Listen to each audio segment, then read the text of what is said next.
श्याम मानव channel को आपका समर्थन देने के लिए चैनल को जरूर सब्सक्राइब करें। चैनल के नोटिफिकेशन पाने के लिए बेल आइकन भी दबाएं। जो मिस्टिक कहलाते हैं आध्यात्मिक क्षेत्र में, मिस्टिक ये शब्द यूरोपियन शब्द है। योगिक क्रिया करने वाले लोग, ऐसा हम उनको कह सकेंगे। स्पिरिचुअल ऐसा कह सकेंगे। उनको सम्मोहन ये शब्द मालूम नहीं होता है, लेकिन जो हमारी मेडिटेशन की प्रक्रियाएं हैं, प्रार्थना की प्रक्रियाएं हैं, ये सभी प्रक्रियाएं सम्मोहन जैसी ही प्रक्रिया है, उसी अवस्था में ले जाती है। सम्मोहन में बहुत जल्दी हेलुसिनेशन प्राप्त हो सकते हैं। मेडिटेशन में भी अगर हमारी इच्छा है, हमारे गुरु हमको कहते हैं, कोई सजेशन देता है, या फिर हमारी ही इच्छा है, हम अपने आप को सजेशन देते हैं, तो इस ढंग के अनुभव आ सकते हैं अगर हम डीप ट्रांस में जा पाए तो इसलिए ये अनुभव आध्यात्मिक क्षेत्र में हजारों सालों से लोग लेते आए हैं, लेकिन इन अनुभवों को वो सच मानते आए हैं। सम्मोहन ये विषय अगर आध्यात्मिक क्षेत्र में होता, वो मेडिकल साइंस के साथ में, साइकोलॉजी डिपार्टमेंट के साथ में रिसर्च ओरिएंटेड सब्जेक्ट नहीं बनता, तो ये भी आध्यात्मिक अनुभूति मानी जाती है।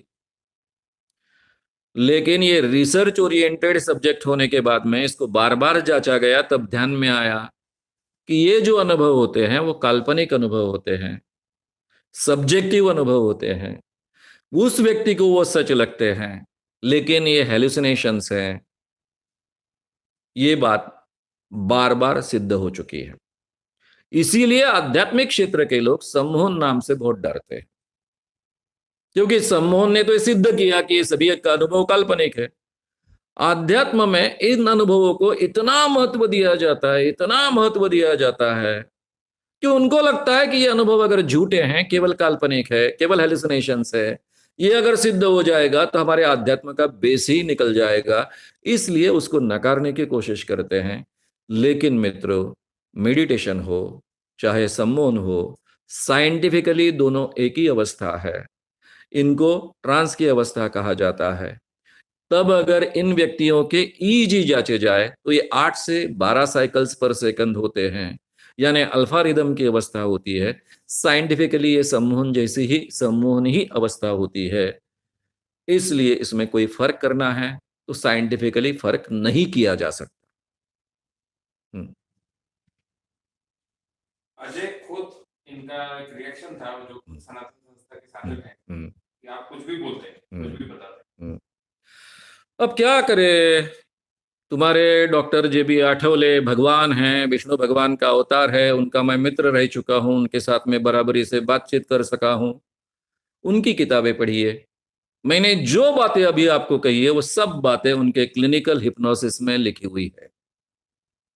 ये तो आपके समझ के बाहर की है, क्योंकि आपके लिए वो भगवान का अवतार है, विष्णु भगवान का अवतार है। वो तो अंबा देवी कोल्हापुर को भी यानी आदेश देते हैं कि कोल्हापुर की अंबा देवी आप ये करो वो करो। तो आपके भ्रम के जाल में जो आप फंसे हो, तो आपको ये समझना भी बहुत मुश्किल है। लेकिन फिर भी अगर आप जानना चाहते हो तो डॉक्टर JB आठवले, इन्होंने क्लिनिकल हिप्नोसिस नाम की किताब लिखी है। मैंने जो अब तक कहा वो सब कुछ, एमनेशिया बड़े विस्तार से लिखा है, रिग्रेशन विस्तार से लिखा है, हेलुसिनेशन विस्तार से लिखा है, पॉजिटिव हेलुसिनेशंस, नेगेटिव हेलुसिनेशंस, ये भी विस्तार से लिखा है। सब पढ़िए। लेकिन पढ़कर समझना आपके क्षमता के बाहर की चीज है, क्योंकि आप तो पूरी तरह से उनके ट्रांस में हो, प्रोग्राम हो। फिर भी आप समझना चाहे तो अवश्य समझिए। मेघराम मीना इनका सवाल है, अगर आप पूरी एकाग्रता से धीमा संगीत सुन रहे हैं और ऐसे में आपको किसी ने कुछ बोला तो सुनाई नहीं देता है, तो ऐसे अवस्था को कैसे समझेंगे? हाँ, मेघराम मीना इन्होंने सवाल पूछा है कि जब हम बहुत एकाग्रता से कोई संगीत सुनते हैं और तब कोई हमसे सवाल पूछता है तो क्या हम उसी अवस्था में होते हैं? हाँ, इसी ढंग की एक अवस्था होती है। पूरी एकाग्रता से अगर कोई भी बात हम करते हैं और शारीरिक जिसको हम कहेंगे कि बहुत हलचल नहीं होती है, हमारा शरीर भी तब रिलैक्स होता है। तो ऐसी अवस्था करीबन यही अवस्था होती है, अल्फा रिदम की अवस्था होती है। हो सकता है तब का आपका ट्रांस डीप ट्रांस का ना हो, हिप्नोइडल हो, लाइट ट्रांस हो, लेकिन वो ट्रांस ही होता है। और प्रदीप मड़से पाटिल इनका सवाल है, आपके हिसाब से इंसान को क्या जरूरी है, साइंस या प्रदीप मड़से मड़से पाटिल इनका सवाल है कि आपके दृष्टि से इंसान को क्या जरूरी है, साइंस या फिर अध्यात्म। देखिए, अध्यात्म में जो भी अच्छी बातें हैं वो आज के साइंस ने स्वीकारी। सम्मोहन क्या है? पूरे दुनिया में हर धर्म में जो अलग अलग मेडिटेशंस उपयोग में आते हैं, प्रार्थना की जो प्रक्रियाएं चलती है, हजारों सालों से चलते आई है, उन्हीं का रिसर्च ओरिएंटेड अभ्यास कर कर सम्मोहन शास्त्र विकसित हुआ है। तो आध्यात्मिक क्षेत्र की प्रक्रियाओं में जितना भी साइंस था वो सम्मोहन ने उठा लिया।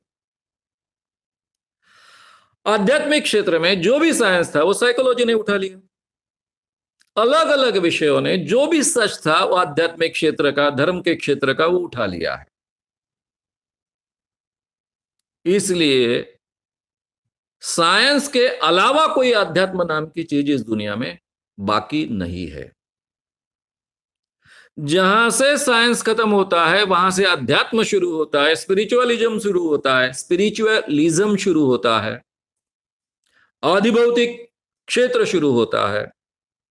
यह जो कहा जाता है यह नीरी झूठी कोरी बात है। मैं पूरे आह्वान देने के और आह्वान लेने के तैयारी से हमेशा कहता हूं, इस दुनिया में ऐसा कोई अध्यात्म नहीं जिसको विज्ञान के नियम लागू नहीं होते हैं। क्योंकि विज्ञान कोई लैब में बनने वाली चीज नहीं है। विज्ञान क्या है? ये यूनिवर्स में जो भी चलता है, पृथ्वी हो, पूरा यूनिवर्स हो, उसमें जो भी चलता है, ये नेचर के जो लॉ है, उस लॉस को, उस नियम को अनुसंधान कर कर, अभ्यास कर कर समझ लेना और उसका उपयोग करना, यह विज्ञान है। विज्ञान ना कुछ निर्माण करता है ना कुछ नष्ट कर सकता है।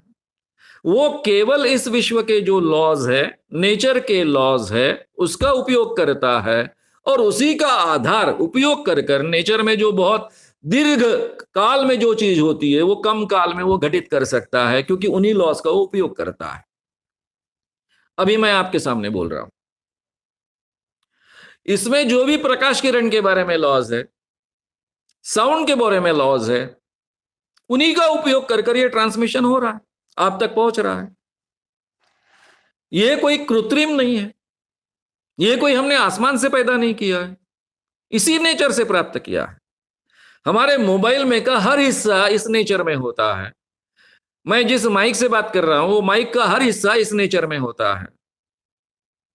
ट्रांसमिशन के लिए जो आवश्यक चीज है वो भी इस नेचर का ही हिस्सा है। तो हम नेचर में जो भी है उसके साथ में जो नियम है, लॉज है, उनका अभ्यास कर कर ही उसका उपयोग करते हैं। यही विज्ञान है। इसलिए कोई भी आध्यात्मिक चीज ये विज्ञान के परे नहीं हो सकती है। जहां से विज्ञान शुरू होता है वहां से आध्यात्म शुरू होता है, पारलौकिक जीवन शुरू होता है, आधिभौतिक जीवन शुरू होता है। ये मानना ही गलत है और इसी कारण हम अपने आप को सालों से ठगते आए हैं। ये सबसे पहले हमने समझ लेना चाहिए। अभी आप कहोगे अध्यात्म में कहा गया अपने माता पिता का आदर करो। एक ध्यान में रखिए कि पहले धर्म के साथ में हर बात जुड़ी हुई थी। माता पिता के साथ कैसा व्यवहार करना चाहिए, एक राजा ने अपने प्रजा के साथ कैसा व्यवहार करना चाहिए, राजा ने अर्थव्यवस्था कैसी अमल में लानी चाहिए, राजा ने राज्य व्यवस्था कैसी रखनी चाहिए, ये सभी बातें हम धर्म का हिस्सा थी। आज हमारी राज्य व्यवस्था अलग हो गई है, हमारे कॉन्स्टिट्यूशन के आधार पर चलती है, वो किसी धर्म ग्रंथ के आधार पर नहीं चलती है, मनुस्मृति के आधार पर नहीं चलती है। हमने पॉलिटिकल साइंस अलग सब्जेक्ट उसमें से ले लिया, जितना भी अच्छा था हमारे धर्मों में, सभी धर्मों में उसका हिस्सा निकाल कर हमारा पॉलिटिकल साइंस डेवलप हुआ है, हमारा इकोनॉमिक्स डेवलप हुआ है, हमारी फिलोसॉफी डेवलप हुई है, हमारी साइकोलॉजी डेवलप हो चुकी है। तो कहने का मतलब ऐसा है कि पहले सभी चीजें आध्यात्म के साथ में जुड़ी हुई थी, धर्म के साथ में जुड़ी हुई थी, उसमें बहुत अच्छी चीजें थी। उन अच्छी चीजों का हमेशा समर्थन करना चाहिए, तारीफ करनी चाहिए, उसके लिए धर्म और अध्यात्म को धन्यवाद भी देना चाहिए। वो सब हमने साइंस में ले लिया है, वो सच है इसलिए लिया है, मानवीय जीवन के लिए बहुत ही उपयुक्त है, बहुत ही महत्व का है, मानवीय जीवन के धारणा के लिए आवश्यक है इसलिए लिया है। तो जो भी अच्छी बात है वो ली है। लेकिन विज्ञान के परे कोई अध्यात्म है, ऐसा अगर आज के दुनिया में कोई कहता है तो वो झूठ कहता है।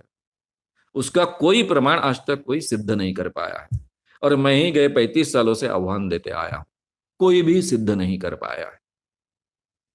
इसलिए हमारे जीवन में हमको जो आवश्यक है वो विज्ञान है। विज्ञान के साथ में जो भी है, जिसको हम ह्यूमन साइंसेस कहते हैं, नागरिक शास्त्र कहते हैं, एक नागरिक ने दूसरे नागरिक के साथ में, एक सिटीजन ने दूसरे सिटीजन के साथ में कैसा बर्ताव करना चाहिए, कुछ नीति नियम होते हैं, नैतिक मूल्य, मॉरल वैल्यूज होती है, उन सब की जरूरत है। उसके बिन सोसाइटी कोई टिक नहीं सकती। लेकिन ये मॉरल वैल्यूज धार्मिक आधार पर नहीं होती है। अगर हम धार्मिक आधार पर मॉरल वैल्यूज रखना चाहेंगे तो आज भी हम अपनी माओ को पढ़ा लिखा नहीं देख सकते थे। ये हमारे मॉरल वैल्यूज के खिताब था। अगर हमारे घर की कोई लड़की सीखती है तो पूरे के पूरे घर के लोग नरक में चले जाते हैं, ये मान्यता थी। आज हमारे यहाँ के कई लड़के समुंदर पार कर सीखने के लिए जाते हैं, नौकरी करने के लिए जाते हैं। पहले तो समुंदर पार करना यह भी अधार्मिक काम था। महात्मा गांधी को जात बाहर निकाल दिया था क्योंकि वो यूरोप पढ़ने जा रहे थे, उनके जाति के लोगों ने। तो ये स्थिति थी। इन सब चीजों को आज हम नहीं मानते हैं क्योंकि वो मानवीय जीवन के धारणा के लिए उपयुक्त नहीं है। यही दृष्टिकोण, एटीट्यूड हमने स्वीकारना चाहिए। जो आवश्यक है अपने जीवन में स्वीकारना चाहिए।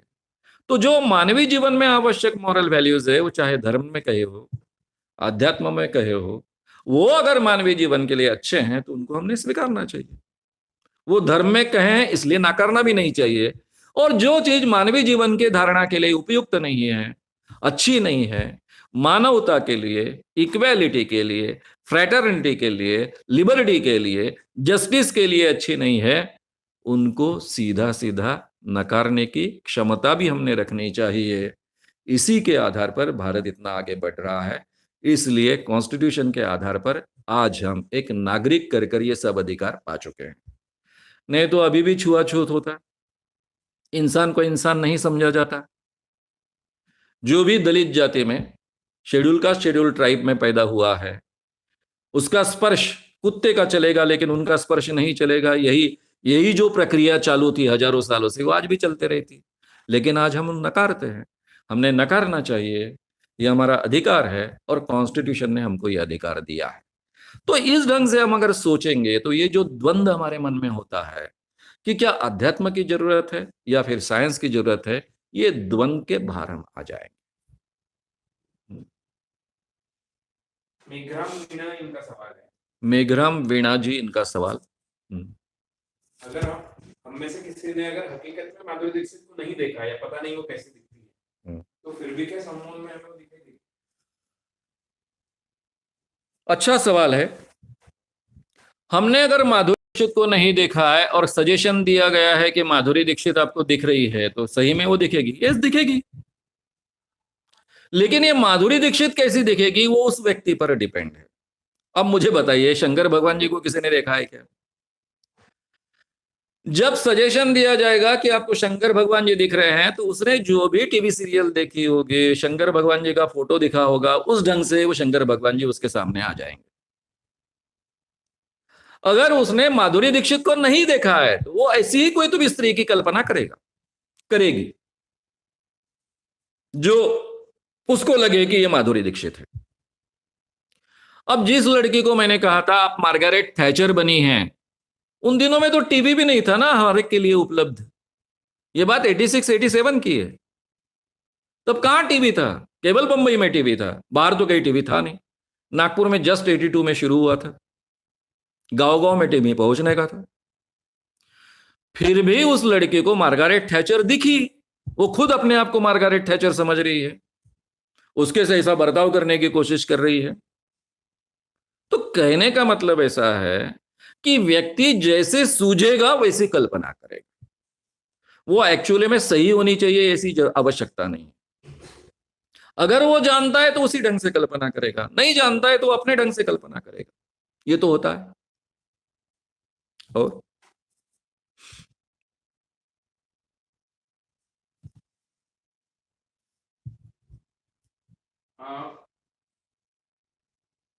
अमोल शेड़गे इनका एक ये था रिएक्शन था, पर उसको एक सवाल की तरह भी लिया जा सकता है। हाँ, अमोल शेड़गे जी का सवाल। सम्मोहन में ठीक से जाने के लिए वो कितना इंटेलिजेंट है या बुद्धू है ये नहीं जरूरी होता, बल्कि उसकी शरण जाने की कैपेसिटी होनी चाहिए। क्योंकि वो अमोल शेड़गे में बोल रहे हैं कि मैं खुद एक शिविर में ऐसा गया था, मैंने बहुत प्रयास किया कि सम्मोहन तज्ञ की शरण में जाऊं, लेकिन मुझसे ऐसा नहीं हुआ। तो ऐसा मेरे साथ हुआ है, तो ये सच है। तो सम्मोहन में जाने के लिए किसी के शरण में जाने की जरूरत नहीं होती है। सवाल ऐसा पूछा है कि शरण में जाने की जरूरत है क्या? मैं किसी के शरण में नहीं जा पाया इसलिए मैं सम्मोहन का अनुभव नहीं ले पाया। शरण में जाने की जरूरत नहीं। हिप्नोसिस का अनुभव लेने के लिए, और जब हम अनुभव की बात करते हैं तो जनरली डीप ट्रांस या मीडियम ट्रांस की बात करते हैं। मेरा खुद का अनुभव आपको बताऊंगा। मैंने करीबन 4 से 5 हजार लड़के लड़कियों पर डीप ट्रांस में डालकर उन पर प्रयोग किए। Personality development through self hypnosis, इसके क्लासेस में करीबन 25 साल के ऊपर चलाते आया हूं। 2.5 से 3 लाख स्टूडेंट्स मेरे हो चुके हैं। ये सब करने के बावजूद मैं खुद आज तक मीडियम ट्रांस का भी अनुभव नहीं ले पाया, क्योंकि मैं जिस ढंग से अपने आप को बदलते गया, स्टबॉर्न बनते गया हर चीज के बारे में। पहले बहुत अंधविश्वासी था, छोटी छोटी बातों से डिस्टर्ब हो जाता था, मेलनकॉलिक पर्सनालिटी थी। ये सब बातें मैंने आपसे कही। मैंने अपना व्यक्तित्व इतना बदला, उसके बाद में मैंने सम्मोहन का अनुभव लेने का प्रयास किया। सनातन संस्था के प्रमुख डॉक्टर जेबी आठवले, इनसे भी मेरा दोस्ती करने का उद्देश्य क्या था कि भाई ये इस क्षेत्र के एक तज्ञ व्यक्ति है, मैं केवल पढ़कर इस क्षेत्र में तज्ञ बनने की कोशिश कर रहा हूं, शायद उनसे मुझे कोई और ज्यादा नॉलेज मिले। हो सकता है कि उनके जरिए मैं डीप ट्रांस में जाने का अनुभव प्राप्त करूं। धीरे धीरे जब रिसर्च ओरिएंटेड मेरा अभ्यास आगे होते चला गया, तब मुझे पता चला कि हर व्यक्ति का एक सीलिंग पॉइंट होता है, वो उसको क्रॉस करना बड़ा मुश्किल होता है। मुझे ये एक्सेप्ट करने के लिए 9-10 साल लगे कि भाई मैं डीप ट्रांस का अनुभव नहीं ले पाता हूं, कोई प्रॉब्लम नहीं। मीडियम ट्रांस का अनुभव नहीं ले पाता हूं, कोई प्रॉब्लम नहीं। फिर भी मैं, जब से मैंने ये वर्कशॉप शुरू किए हैं 1991 से, तब से डेली, रोज, एक भी दिन खड़ा न करते हुए, एक भी दिन न टालते हुए, मैं सम्मोहन का प्रयोग अपने आप पर करता हूं, यानी सजेशन देता हूं, उसकी प्रैक्टिस करता हूं, और इसी कारण काफी चीजें मैं अपने जिंदगी में बहुत अच्छे ढंग से हैंडल भी कर पाता हूं। एक भी गैप नहीं होने देता। कम से कम महीने में 28 दिन तो भी मैंने ये प्रैक्टिस करनी ही ऐसा तय किया, और इतने सालों से अमल में ला रहा हूं। और आज तक मैंने कभी सम्मोहन में विजुअलाइज तक नहीं किया, इसका मतलब मीडियम ट्रांस का भी अनुभव नहीं लिया। जबकि मैंने लोगों के मुंह से, जिनको मैंने सम्मोहन में डालकर उन पर प्रयोग किए, या फिर मेरे वर्कशॉप में जो आते हैं, वो अपने अनुभव सुनाते हैं, मुझे लगता है ये अनुभव मुझे भी आना चाहिए, लेकिन मैं नहीं ले पाता हूं। मैंने एक्सेप्ट कर लिया कि मेरा सीलिंग है, उसके ऊपर मैं नहीं जाने वाला, मैं इतना ही जाने वाला हूं। फिर भी सम्मोहन का बहुत अच्छे ढंग से उपयोग कर सकता हूं। तो आपके बारे में भी ये शरण की बात नहीं। आपका माइंड जिस ढंग से डेवलप हुआ है, उसमें आप डीप ट्रांस में जाने की क्षमता नहीं रखते हो, मीडियम ट्रांस में जाने की क्षमता नहीं रखते हो, और इसलिए आप उस ढंग से उस अनुभव को नहीं ले सकते हो।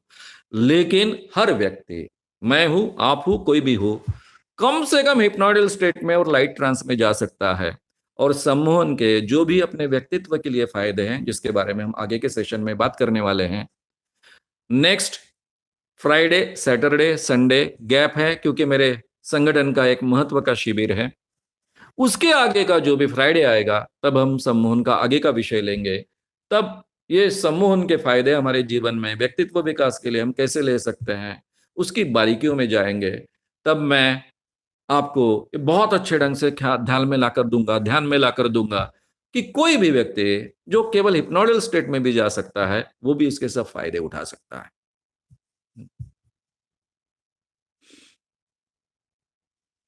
सचिन साकारकर इनका सवाल है। सचिन साखरकर जी का सवाल, आज की न्यूज है कि सनातन संस्था के जो लोग मुंबई नालासोपारा में पकड़े गए, उन्होंने बताया कि उनकी लिस्ट में आपका नाम है। इस पर आप क्या कहें? सचिन साखर जी का सवाल है, सचिन साखरकर जी का ये सवाल है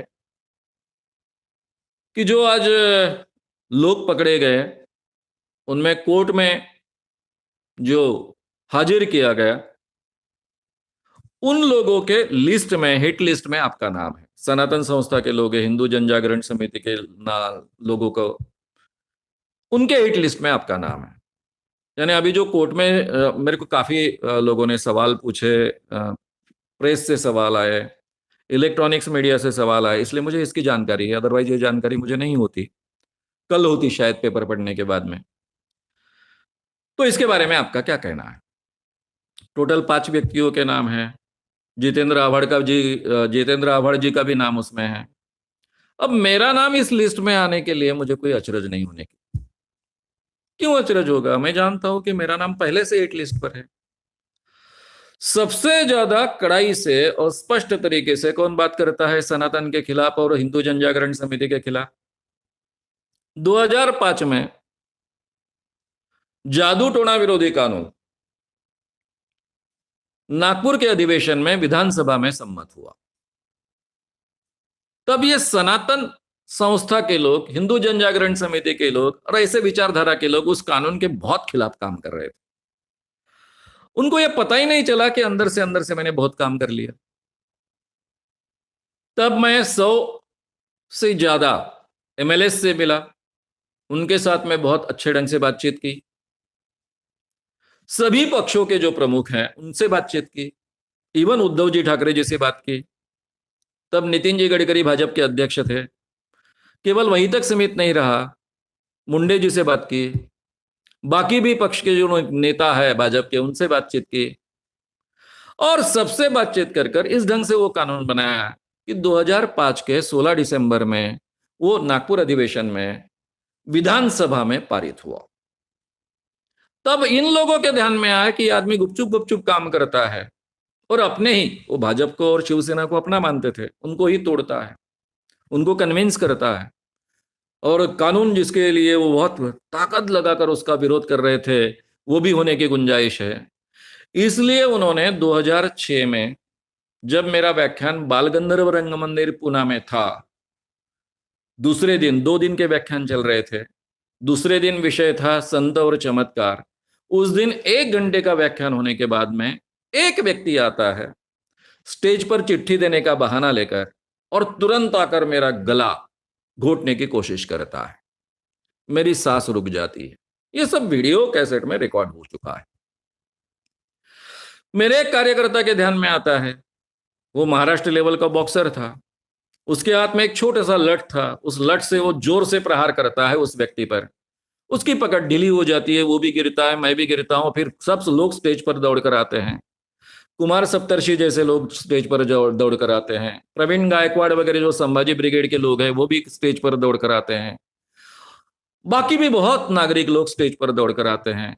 और फिर स्टेज पर जो लोग पकड़े गए उनके करीबन 10 से 12 मिनट तक वहां पर जोर से मारपीट होती है, उनको मारा जाता है, उनको पकड़कर पुलिस के कब्जे में दिया जाता है और फिर 1 घंटे का भाषण शांति से पार होता है।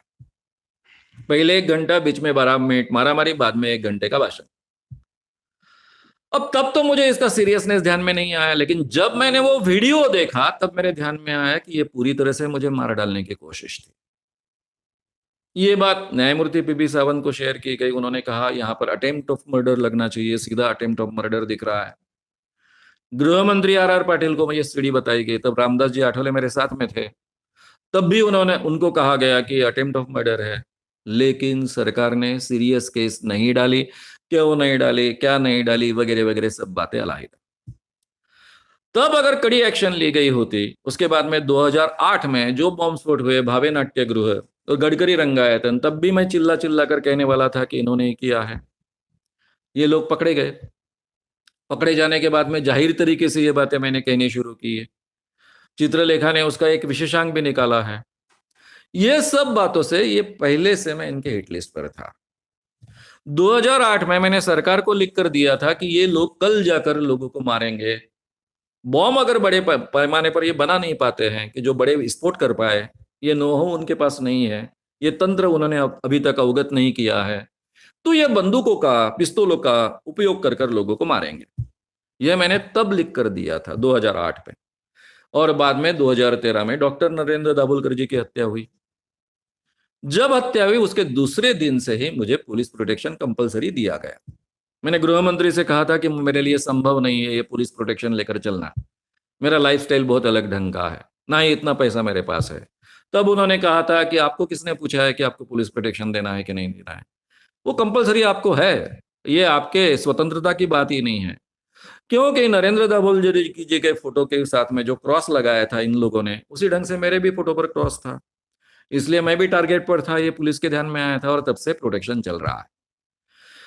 उसके बाद में 2016 की बात है, जब समीर गायकवाड़ पकड़ा गया, तब उस बहाने जो भी बातें मैं पुलिस से कर रहा था, मुख्यमंत्री जी से कर रहा था, इनका सही स्वरूप सामने रखने की कोशिश कर रहा था। तब अपने महाराष्ट्र के जो क्राइम ब्रांच के प्रमुख होते हैं, डीजी, उनसे मैं मिलने गया था। रुद्र पाटिल जो 2009 में जो बॉम्ब स्फोट हुए मड़गांव में, तब से एब्सकॉन्डिंग है, गायब है। उसके ऊपर केस दाखिल हुई थी 11 लोगों में, उसमें रुद्र पाटिल का भी नाम था, और तब से ये रुद्र पाटिल गायब। तो डीजी ने मुझे फोटो बताया, मुझे लगा कि इस आदमी को मैंने देखा है। कुछ ही दिन पूर्व मेरे घर में मैं सुबह 5:30 बजे, मेरा मोबाइल घूम गया, रह गया था मेरे कार में, वो लेने के लिए मैं उतरा। जैसे ही मैंने अपने लिफ्ट की बटन दबाई, हाँ, जैसे ही मैंने अपने लिफ्ट की बटन दबाई तो लिफ्ट ऊपर आई और उसमें एक धोती पहना हुआ व्यक्ति, कर्नाटक स्टाइल का धोती उसने पहना हुआ था, यहां टीका लगाया था। मेरे बिल्डिंग में तो ऐसा कोई व्यक्ति था नहीं। वो एकदम से हड़बड़ा गया जैसे ही मैंने दरवाजा खोला। फिर उसके साथ में मैं दाखिल हो गया, वो मेरे साथ बातचीत करने लग गया। जिस ढंग से बात कर रहा था मेरे साथ में, कोई बिल्डिंग की व्यक्ति इस ढंग से बात नहीं करती। यहाँ कहाँ चाय की टपरी होगी, मुझे चाय पीना है सुबह सुबह, मैं आया था रिश्तेदार की तरफ।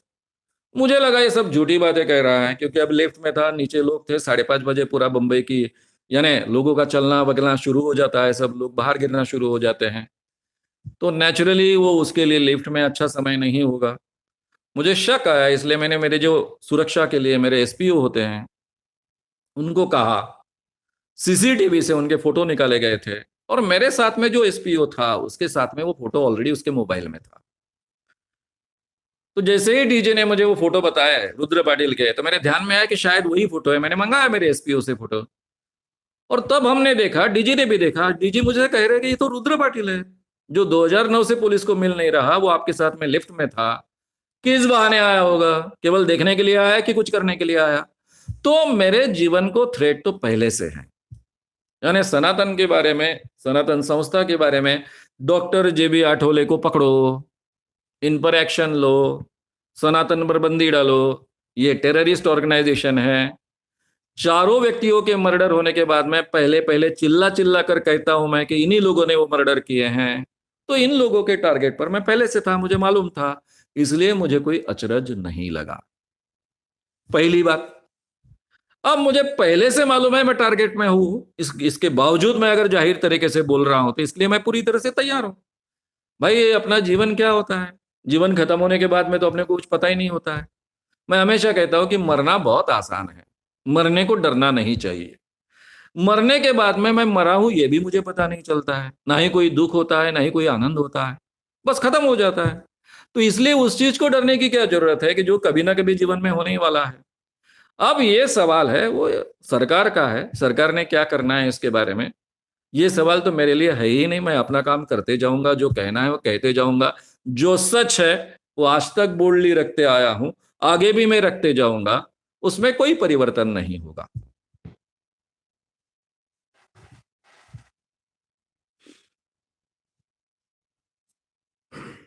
और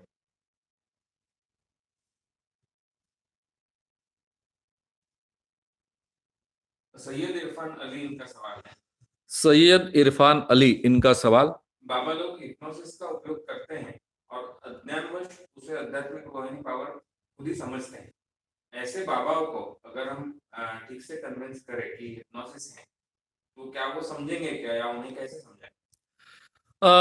इनका सवाल ऐसा है कि कई बाबा लोग हिप्नोसिस का उपयोग करते हैं, लेकिन उनको पता नहीं होता है कि हम हिप्नोसिस का उपयोग कर रहे हैं, वो आध्यात्मिक प्रक्रिया समझते हैं। तो इन लोगों को एजुकेट किया जा सकता है। बाबाओं को कैसे एजुकेट किया जा सकता है? बाबा इस दुनिया में बनने की पहली शर्त है लोगों को ठगने की तैयारी, लोगों को झूठ कहकर ठगने की तैयारी। जो व्यक्ति लोगों को ठगने के लिए उनके साथ में झूठ बोलता है, वो व्यक्ति कैसे सुधरेगा? सुधरने की गुंजाइश उसमें करीबन नहीं है। अज्ञानवश कोई आध्यात्मिक व्यक्ति गलत समझ सकता है, वो सुधरेगा। जो सही में आध्यात्मिक व्यक्ति है, इसको आध्यात्मिक अनुभूति मानता है, और शायद ऐसा भी मानता है कि मैंने आध्यात्मिक क्षेत्र में बहुत प्रगति की है। जब उसको ये पता चलेगा कि एक्चुअली ये क्या है, सम्मोहन क्या होता है, सम्मोहन में ऐसे अनुभव कैसे आते हैं, यही अनुभव मेडिटेशन से आ सकते हैं, ये जब उसको ज्ञान प्राप्त होगा तो वो अपने आप को बदल पाएगा, क्योंकि वो व्यक्ति प्रामाणिक होता है, उसको किसी को ठगने का उद्देश्य नहीं होता है। लेकिन आपने बाबाओं के बारे में पूछा, डॉक्टर जेबी आठवले क्या है? डॉक्टर जेबी आठवले एक ट्रेंड हिप्नोटिस्ट थे। मैंने जो बातें आपके सामने कही, वो सभी बातें उन्होंने क्लिनिकल हिप्नोसिस नाम के उनकी किताब में कही है। इसके बावजूद वो अपने भक्तों को कहते हैं कि मैं विष्णु भगवान का अवतार हूं, उनको दर्शन देते हैं, भक्तों को दिखते हैं विष्णु भगवान के रूप में। उनके प्रार्थना स्थल में, यानी यहां जो आश्रम है पनवेल का, देवत का, उस आश्रम में डॉक्टर जेबी आठवले अपने टॉयलेट में जो मग यूज करते हैं, वो प्रार्थना सभागृह में रखा गया है। लोग उसको बड़े भक्तिभाव से देखते हैं। डॉक्टर जेबी आठवले टॉयलेट के लिए जो मग यूज करते थे, वो मग को वहां रखा गया है। लोग बड़े भक्तिभाव से उसके तरफ देखते हैं। वो जरा नीले रंग का है, और ये नीले रंग के जो भी मग है, उसमें कैसा परिवर्तन हो रहा है कलर में, उसको एक आध्यात्मिक अनुभूति मानते हैं। तो जो लोग इस वातावरण में हैं, ब्रेन वॉशिंग के अंदर है, टोटली प्रोग्राम्ड है, उन लोगों में परिवर्तन करना बहुत कठिन है। और जो बाबा लोग खुद समझबूझकर लोगों को ठगना चाहते हैं, उनमें तो परिवर्तन करना असंभव है। केवल प्रामाणिक आध्यात्मिक व्यक्ति जो है, जो आध्यात्मिक अनुभूति लेते हैं, उनमें यह परिवर्तन हो सकता है। मैं आपको एक उदाहरण दूंगा। मेरे पिताजी के एक मित्र है रामभाऊ जी मस्कर। विनोबा के साथ में दीर्घकाल वो रहे हैं, विनोबा के आश्रम में रहे हैं, ब्रह्मचारी रहे हैं। एक बार उनसे मेरी यही बातचीत हो गई, आध्यात्म के बारे में बड़ी लंबी बातचीत चली। फिर मैंने ये सभी अनुभव उनको सुनाए।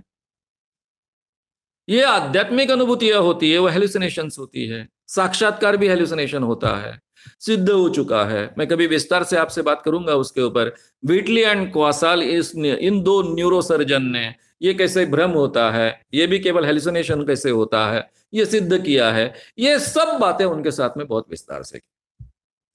मैं मेरे इन काका लोगों से बात करते वक्त बहुत डरता हूं, क्योंकि पूरे जिंदगी भर इन्होंने एक विश्वास लेकर, एक श्रद्धा लेकर ये लोग चले हैं। बहुत डिस्टर्ब हो जाएंगे ऐसा मुझे लगा, इसलिए पहले तो मैं बात करना ही नहीं चाहता था। लेकिन जब उन्होंने कुरत कुरत कर सवाल पूछे, तो मैंने उनको जवाब दिए। सब सुनने के बाद में जो व्यक्ति अपनी उम्र के 60-70 साल तक इस ढंग से आध्यात्म के क्षेत्र में चल रहा है, उसीलिए उन्होंने विनोबा का आश्रम ज्वाइन किया था, वो कहते ऐसी बात है, ये सब बातें केवल भ्रम होती है। ठीक है, आज से मैंने ये सब छोड़ दिया। तो ये भी अनुभव मैंने आध्यात्मिक जो प्रामाणिक व्यक्ति होते हैं उनसे लिए है। तो इसलिए बाबाओं के बारे में तो उनको बदलना कठिन होगा, फिर भी अपना ज्ञान शेयर करने के लिए मैं हमेशा तैयार रहता हूँ। काफी ज्योतिषी अपने जीवन में बदले, उन्होंने ज्योतिष लोगों का कहना छोड़ दिया। हो सकता है एक आधा बाबा उस रैकेट में फंसा हो, वो खुद ही विक्टिम हो, तो ऐसा एक आधा बाबा उसमें से बाहर आ सकता है। नहीं, ऐसा नहीं मानता हूं मैं। आदमी में परिवर्तन होने की हमेशा गुंजाइश होती है। वालिया का वाल्मीकि हमेशा बन सकता है, इस पर मेरा विश्वास है। इसलिए आप कहते हो उस ढंग से कोशिश तो नहीं छोड़नी चाहिए, लेकिन परिवर्तन की गुंजाइश बहुत कम है। हम्म।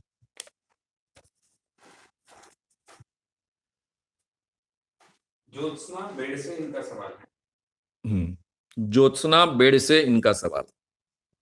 जो लोगों को सीरियस ब्रेन इंजरी होती है, हम्म, उनको नियर डेथ एक्सपीरियंस आते हैं, ऐसा बोला जाता है, हम्म। तो वो क्या है? यानी उनको ऐसा लगता है कि मैं उड़ रहा हूँ शरीर से। जिनको सीरियस ब्रेन इंजरी होती है उनको नियर डेथ अनुभव आते हैं, अलग अलग मरने के समय के अनुभव आते हैं। ये केवल सीरियस ब्रेन इंजरी के लोगों को ही आते हैं ऐसा नहीं है। जिनको ब्रेन की इंजरी नहीं हुई उनको भी इस ढंग के अनुभव आते हैं। ऐसे कई अनुभव रिपोर्ट हो चुके हैं। जब भी आप कोई ट्रॉमा महसूस करते हो तो आपका ब्रेन इस अवस्था में जाता है, आपको लगता है मैं स्वर्ग में गया हूं, हवा में उड़ रहा हूं, मुझे यम के लोग आ गए, वो लेकर जा रहे हैं, और फिर कुछ तो भी होता है और यम के लोग मुझे छोड़ देते हैं और मैं जिंदा हो जाता हूं। ऐसे अनुभव कहने वाले काफी लोग होते हैं। जैसे हमें सपने गिरते हैं, उसी ढंग से मन की इस अलग अलग अवस्था में इस ढंग के अनुभव हमको आ सकते हैं। हमेशा याद रखेंगे कि ये जो अनुभव होते हैं वो हमेशा हमारी श्रद्धा के अनुसार होते हैं। कोई भी क्रिश्चियन व्यक्ति को यम नहीं दिखेंगे। ये केवल भारतीय व्यक्ति को, जिसको यम होता है, वो मृत्यु के समय हमारी आत्मा को या फिर हमारी जान को लेके जाता है, इसकी जानकारी होती है, उसी को इस ढंग के अनुभव आते हैं।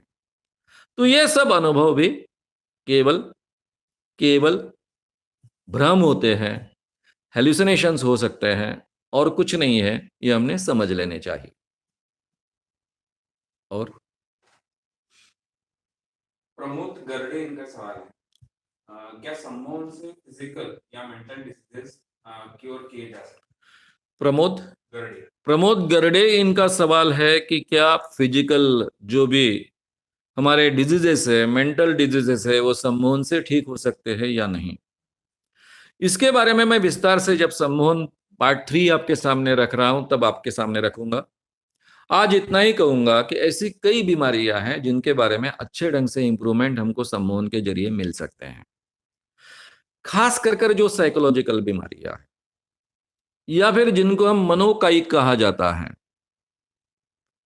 ऐसी जो बीमारियां हैं जो शारीरिक दिखती है लेकिन उसके पीछे का कारण साइकोलॉजिकल होता है, ऐसी जो बीमारियां है, इंग्लिश में जिसको साइकोसोमैटिक कहा जाता है, साइकोसोमैटिक बीमारियां, मनोकायिक बीमारियां, कायिक यानी शारीरिक, मनोकायिक बीमारियां, ऐसी बीमारियों के बारे में भी काफी अच्छे ढंग से हमको सुधार प्राप्त होते हैं। उसके बारे में बहुत विस्तार से, किसमें कितने इम्प्रूवमेंट के चांसेस है, कितनी मर्यादाएं हैं, इसके बारे में बहुत विस्तार से हम बात करेंगे। तब उसकी बारीकी आपके ध्यान में आएगी।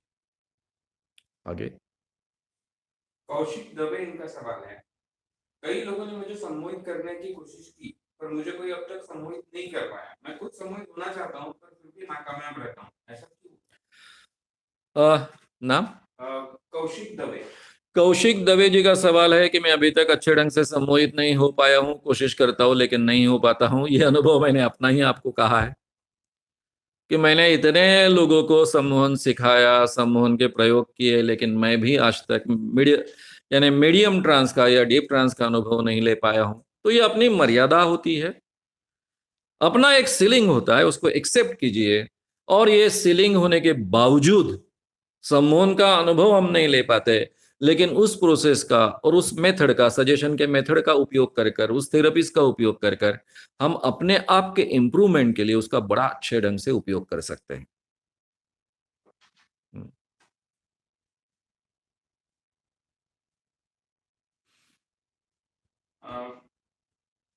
हम्म।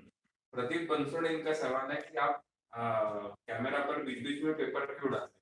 प्रदीप बंसोड़े जी का सवाल है कि आप कैमरा पर बीच बीच में पेपर क्यों डालते हैं, बीच में पसीना आता है, आपके सामने पसीना पोंछना अच्छा नहीं लगता है, इसलिए। आगे। सागर सिंगाने, इनका सवाल है कि खुद में अगर स्वभाव में दोष हो तो उन्हें बदलने के लिए सम्मोहन का कैसे इस्तेमाल किया? स्वभाव में अगर दोष हो, सागर शिंगाने जी का सवाल है कि स्वभाव में अगर दोष हो तो उसको बदलने के लिए क्या करना चाहिए। थेरेपीज है जिसके बारे में, क्योंकि ये सम्मोहन जो विषय है और पर्सनालिटी डेवलपमेंट जो विषय है, ये कि 2-3 सेशन में खत्म होने वाला विषय नहीं। डेफिनेटली आपको स्वभाव बदलने के लिए किस ढंग से अपने आप को थेरेपी कर सकते हो, सम्मोहन थेरेपी का कैसे उपयोग कर सकते हो, बाकी भी थेरेपीज कैसे उपयोग में ला सकते हो, इसके बारे में आपको जानकारी दी जाएगी। हर व्यक्ति आपको बदल सकता है। मैंने खुद के उदाहरण उसके लिए आपके सामने रखे हैं। एवरेज कंडीशन में बहुत मेहनत से बदल सकता है। अगर हमको सम्मोहन जैसे कुछ टेक्निक्स मालूम है तो थोड़ा आसान काम हो जाता है, लेकिन हमको वो जिद चाहिए, वो तैयारी चाहिए, वो प्रण चाहिए, उसके लिए कष्ट लेने का, बहुत परिश्रम करने की तैयारी चाहिए, तो हम अपने आप को बदल सकते हैं। कुछ चीजों के लिए ज्यादा समय लगता है, कुछ चीजों के लिए कम समय लगता है, लेकिन अपने आप को बदल सकते हैं। हो सकता है कि हमारे एखादे स्वभाव के बारे में हम अपने आप को 100% नहीं बदल पाएंगे, लेकिन 80% तक बदल सकते हैं, 90% का बदल सकते हैं। इतना तो संभव है, इतना हर व्यक्ति के लिए पॉसिबल है। इसलिए ये कैसा किया जाएगा, ये जब सेशन है, आप हर सेशन बराबर ठीक ढंग से सुनिए। पर्सनैलिटी डेवलपमेंट के जो भी सेशंस हुए, पहले 2 सेशंस हुए, बाद में सम्मोहन का ये दूसरा सेशन है, यानी अभी तक पर्सनैलिटी डेवलपमेंट इस विषय पर 4 सेशंस हुए। ये सभी सेशंस आप पहले से ठीक ढंग से सुनिए। ये सभी सेशंस यूट्यूब पर उपलब्ध है, फेसबुक पर भी उपलब्ध है। आप यूट्यूब चैनल जाइए, उसमें चैनल यूट्यूब खोलने के बाद में श्याम मानव चैनल खोलिए, वहां पर आप सबको पर्सनैलिटी 1, 2, 3, 4 मिलेंगे। पर्सनैलिटी डेवलपमेंट लाइव ये नाम है वो प्लेलिस्ट। हाँ, उस प्लेलिस्ट का नाम है पर्सनैलिटी डेवलपमेंट लाइव। इसमें आपको चारों मिल जाएंगे, वो सुनिए, आगे के भी सुनते रहिए, आपका कोर्स इसी जरिए अच्छे ढंग से पूरा हो जाएगा। अरशद सिद्दीकी, ये खुद थोड़ा ये बहुत अरशद सिद्दीकी जी का सवाल, मैंने सचिन राणे जी को 1 सेकंड में अंगूठे से यानी दूसरे के सिर पे अंगूठा लगाकर दबाकर सम्मोहित करते हुए देखा है, तो क्या ऐसा हो सकता है? क्या मैंने ये भी सुना है कि आप भी 3 सेकंड में लोगों को सम्मोहित कर सकते हैं, इसका सच या फैक्ट? ये दोनों बातें झूठी है। कोई भी 1 सेकंड में केवल अंगूठा लगाकर सामने के व्यक्ति को सम्मोहित नहीं कर सकता है, ना ही मैं श्याम मानव किसी को 3 सेकंड में सम्मोहित कर सकता हूं। ये बात झूठी है, उसमें का सच समझ लीजिए। पहले अगर किसी व्यक्ति को सम्मोहित किया गया, वो डीप ट्रांस में जाने की क्षमता रखने वाला है, ये मुझे पता चलता है, तो मैं एक कोडवर्ड का उपयोग करता हूं कि जब भी मैं ये कोडवर्ड उपयोग में लाऊंगा, तुम तुरंत इसी अवस्था में सम्मोहन में चले जाओगे। ये केवल डीप ट्रांस के व्यक्ति के बारे में हो सकता है। और ऐसा सजेशन जिस व्यक्ति को दिया गया, उस सजेशन के जरिए वो बार बार सम्मोहन में जाता है, ऐसा व्यक्ति है, तो ही वो व्यक्ति अंगूठा लगाते ही, अंगूठा ये सजेशन का कोडवर्ड हो गया कि जैसे ही मैं अंगूठा लगाऊंगा तो तुरंत इस अवस्था में सम्मोहन में जाओगे, इतने ही डेप्थ में जाओगे। इस ढंग से उसको पहले से ही जो सजेशन दिया गया है, वो पोस्ट हिप्नोटिक सजेशन उसको कहते हैं, वो सजेशन के कारण अंगूठा लगाने के बाद वो जाएगा। या फिर मैंने 3 सेकंड की भी जरूरत नहीं, जो भी कोडवर्ड है, चुटकी बजाए, मैं 2 बार चुटकी बजाऊंगा तो तुम इस अवस्था में जाओगे, तो व्यक्ति जा सकता है। लेकिन वो 2 सेकंड में या 2 चुटकी में नहीं जाता है, पहले वो ऑलरेडी सम्मोहित है, बार बार उसको सम्मोहित किया जा चुका है, वो अच्छा सब्जेक्ट है, डीप ट्रांस में जाने वाली क्षमता रखने वाला व्यक्ति है, और उसको ये कोडवर्ड ऑलरेडी प्रोग्राम किया गया है, तो ये कोडवर्ड का उपयोग होते ही तुम इस अवस्था में जाओगे, ये सजेशन वो अमल में लाता है। यानी आधी बात झूठी है, आधी बात सच है, उसके पीछे का सच ये होता है। लगभग 14 सवाल हम ले चुके हैं, 14 टोटल 49 सवाल। हाँ, 15वां सवाल प्रवीण भिसे जी का है। एक सीरियल आ रही थी राज पिछले जन्म का, तो वो क्या सच थी या सब झूठ? राज पिछले जन्म का जो सीरियल आ रही थी, सवाल किनका था? प्रवीण भिसे। प्रवीण भिसे, तू नाव शेवटी घेत जा. प्रवीण भिसे जी का यह सवाल है, पिछले जन्म का राज वाली ये सीरियल थी, वो पूरी तरह से झूठ थी। ये बहुत बड़ा लोगों को ठगने का व्यवसाय है। मैं जब स्टार न्यूज कर चैनल पहले था, स्टार था, उसमें कुछ प्रोग्राम करने के लिए दिल्ली गया था। तब दिल्ली के स्टूडियो में मैंने रिक्वेस्ट की थी कि इस विषय पर भी एक प्रोग्राम रखिए, उन्होंने रखा था। तब जाहिर तरीके से इन लोगों को आह्वान दिया था। ये सब बातें झूठी है, लोगों को ठगने का एक बहुत बड़ा व्यवसाय है। आज तक रिग्रेशन, पास्ट लाइफ प्रूव नहीं हुआ है। कोई भी रिसर्च ओरिएंटेड इंस्टीट्यूट जो है वो इसको मान्यता नहीं देती है। ये केवल कल्पना है, ऐसा माना जाता है। तो पास्ट लाइफ रिग्रेशन कर कर जो थेरेपी वगैरह है, सब ढकोसला है, लोगों को ठगने का एक धंधा है, इसके अलावा कुछ नहीं। उसके ऊपर एक विस्तार से प्रोग्राम हम करेंगे, तब आपके ध्यान में और बारीकियां उसकी आएगी। इतना अभी ध्यान में रखिए, लोगों को ठगने का ये बहुत बड़ा व्यवसाय है। लाख लाख रुपए लेते हैं लोग, देते हैं और अपने आप को ठगवा लेते हैं। सुमित, इनका सवाल है, हिप्नोटिज्म और मिड ब्रेन एक्टिवेशन, इनमें क्या रिलेशन? सुमित जी का सवाल है कि मिड ब्रेन एक्टिवेशन और सम्मोहन में क्या संबंध है। हालांकि कोई संबंध नहीं है। मिड ब्रेन एक्टिवेशन ये टोटल लोगों को ठगने वाला काम है। ट्रिक्स के जरिए लोगों को ठगा जाता है, इसके अलावा उसमें कुछ नहीं। और सम्मोहन एक साइंस है। सम्मोहन एक साइंस है, उसका बहुत अच्छे ढंग से हम उपयोग कर सकते हैं।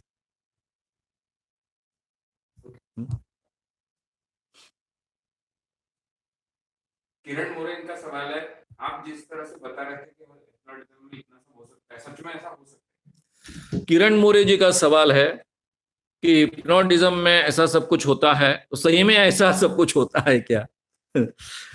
सही में होता है। अब मैं तो झूठ बोलने वाला व्यक्ति नहीं हूं। मैं जिस क्षेत्र में काम करता हूं वहां बाप दाखो नहीं तर श्राद्ध कर, ऐसा क्षेत्र है। मेरा तो कोई झूठ चलने वाला पॉसिबल नहीं है। जो भी अच्छा हिप्नोथेरेपिस्ट है उस सबको मालूम होता है कि ये चलता है। लेकिन स्टेज प्रोग्राम करना गलत बात है, वो बार बार नहीं करने चाहिए। उससे लोगों का जो डीप ट्रांस में जाते हैं, उनके ऊपर जो प्रयोग किए जाते हैं, उनका नुकसान हो सकता है। इस बात का जब मुझे पता चला, तब मैंने ये प्रोग्राम्स रोक दिए। मैं केवल थेरेपी लोगों को सिखाता हूं अपने आप को ठीक करने के लिए। और अभी केवल जो मेरा सी कोर्स होता है, जो हिप्नोथेरेपिस्ट कोर्स होता है, जो दूसरे लोगों को सिखाने वाले हैं, ऐसे व्यक्तियों को ये फेनोमेना मालूम होना चाहिए। इसलिए मेरे जो भी सी कोर्स के पार्ट सेकंड होते हैं, सी कोर्स टोटल 1 माह का कोर्स होता है, 15 दिन का पार्ट 1, 15 दिन का बाद में पार्ट सेकंड। वो पार्ट सेकंड में हमेशा मैं ये प्रोग्राम करता हूं, उसकी बारीकियां लोगों के सामने रखता हूं। और इसकी वीडियो सीरीज भी उपलब्ध है। कभी तो भी अपन यूट्यूब पर भी अपलोड करेंगे, लेकिन मुझे उन लोगों की परमिशन लेनी पड़ेगी जिनके बारे में ये सम्मोहन को गए थे और उन्होंने सब ये प्रयोग किए हैं। लेकिन आपको सम्मोहन के बारे में कई कई कई प्रयोग देखने को मिलेंगे। यूट्यूब पर काफी ऐसे वीडियोस अपलोड है। उसमें से कुछ जो वीडियोस है वो सच है, कुछ फैब्रिकेटेड है, कुछ नाटक वाले हैं। क्योंकि हमेशा लोग सम्मोहन में जाएंगे इसकी गारंटी नहीं होती, इसलिए कुछ लोग नाटक भी करने वाले उसमें रख लेते हैं। और इसलिए सम्मोहन काफी बदनाम भी हो चुका है। इसलिए आपके मन में जो शंका है, शायद इन लोगों के प्रोग्राम्स देखने के कारण आपके मन में शंका पैदा हुई होगी। रहा सवाल, सही में ऐसा होता है क्या? जैसा मैंने तो केवल आपको कहा है। मैंने मेरे जीवन में 1980 में, जब मैं अभी अभी मनोर ज्वाइन किया था पुणे में, मनोर यानी किर्लोस्कर प्रेस का एक वीकली था, वो ज्वाइन किया था। तब मैंने डॉक्टर संदेश नायक का एक जाहिर प्रोग्राम, स्टेज प्रोग्राम देखा था। मैं पूरी तरह से डिस्टर्ब हो चुका था। सही में इतना माइंड पर कंट्रोल आ सकता है, ऐसे अनुभव आ सकते हैं। मैं अध्यात्म के बारे में बहुत जानता था, मेरा काफी स्टडी है उसका। ये सब अनुभव सम्मोहन में आ सकते हैं। मैं खुद हिल गया था, उस रात सो नहीं पाया। दूसरे ही दिन में संदेश नायक से मैंने कांटेक्ट किया, उनसे समय मांगा, उनके साथ में बातचीत की, फिर मेरी उनके साथ में अच्छी दोस्ती हो गई। 3-4 प्रोग्राम उनके देखे। फिर मैं बहुत थियोरेटिकल इसका स्टडी करते गया तो आपको जो लग रहा है कि ये सही में संभव है, मुझे भी लग रहा था कि सही में संभव है, जो हमने देखा वो सही है कि ये सब नाटक था, ऐसा लगना स्वाभाविक है। क्योंकि ये है ही इतनी अद्भुत चीज कि माइंड किस ढंग से काम कर सकता है इंसान का, ये जब हमको पता चलता है पहली बार, तो स्वाभाविक हमको ऐसा लगना नेचुरल है, इसमें कोई अलग बात नहीं है। लेकिन ये सब संभव है। मैं जो आपको कह रहा हूं वो सब रिसर्च ओरिएंटेड है, बार बार ये सिद्ध हो चुकी बातें हैं। मैं कोई काल्पनिक बात आपके सामने नहीं रख रहा हूं। आशिफ चौहान इनका सवाल है। आसिफ आशिफ चौहान। आशिफ चौहान। कि सम्मोहन वगैरह ये सारे शैतानी बातें। सम्मोहन वगैरह ये सारी शैतानी बातें हैं, ये आपको जो लग रहा है इसके लिए आप खुद जिम्मेदार है, क्योंकि आपको जो कहा गया है वो आपको सही लगता है। तो पूरा विज्ञान ही शैतानी है, पूरा मेडिकल साइंस शैतानी है। आपको पता है ये मेडिकल साइंस कैसा पैदा हुआ?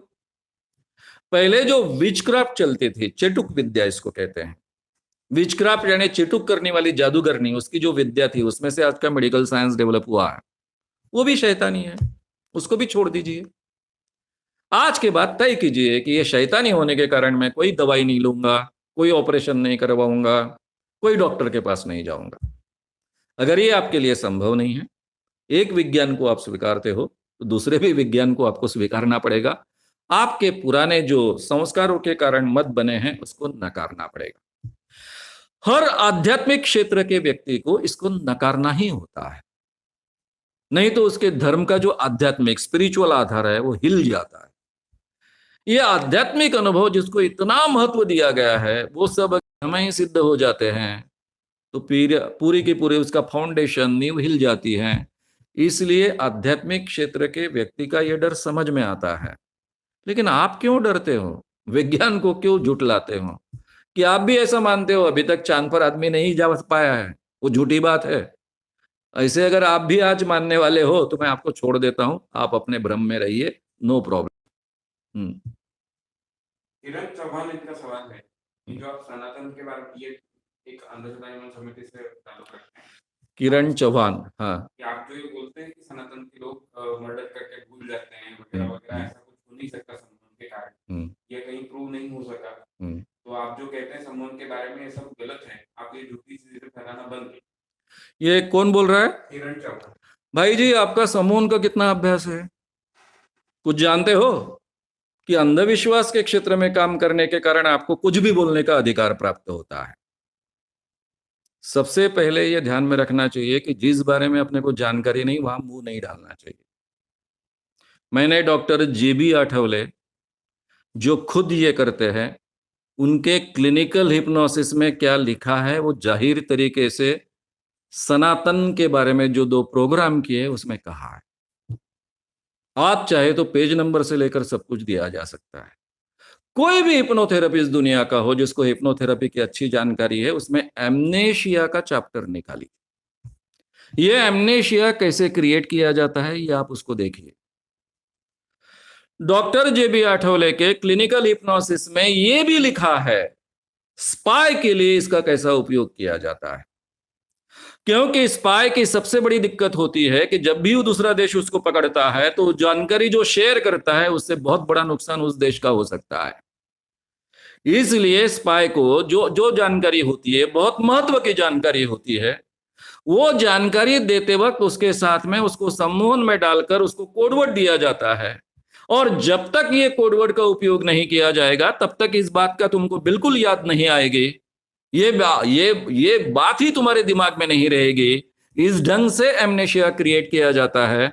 जब भी दूसरे राष्ट्र के लोग उसको पकड़ते हैं उस स्पाई को, चाहे उसको मार डाले, हाथ पैर तोड़े, तो भी वो जानकारी, जो जानकारी नहीं उसको मिलनी चाहिए, वो जानकारी वो शेयर नहीं कर पाता, क्योंकि उसको वो याद ही नहीं आता। जब तक वो खास कोडवर्ड उपयोग में नहीं लाया जाएगा तब तक वो उसको याद नहीं आएगा। ये सब डॉक्टर जेबी आठवले के किताब में भी लिखा है। दुनिया भर में इसका उपयोग किया जाता है। अब आपके अज्ञान के लिए तो मैं कुछ कर नहीं सकता हूं। कम से कम मैं अंधश्रद्धा निर्मूलन समिति का कार्य करता हूं ऐसा मत कहिए। ये नाम श्याम मानव ने पैदा किया हुआ नाम है। मैंने ये संगठन शुरू किया अंधश्रद्धा निर्मूलन समिति का नाम पूरे महाराष्ट्र में आसपास के 5-6 प्रांतों में मैंने पॉपुलर किया, और शुरुआत से सम्मोहन के बारे में केवल मैं बताता नहीं हूं, मेरे हर शिविर में सम्मोहन के प्रयोग करते आया हूं।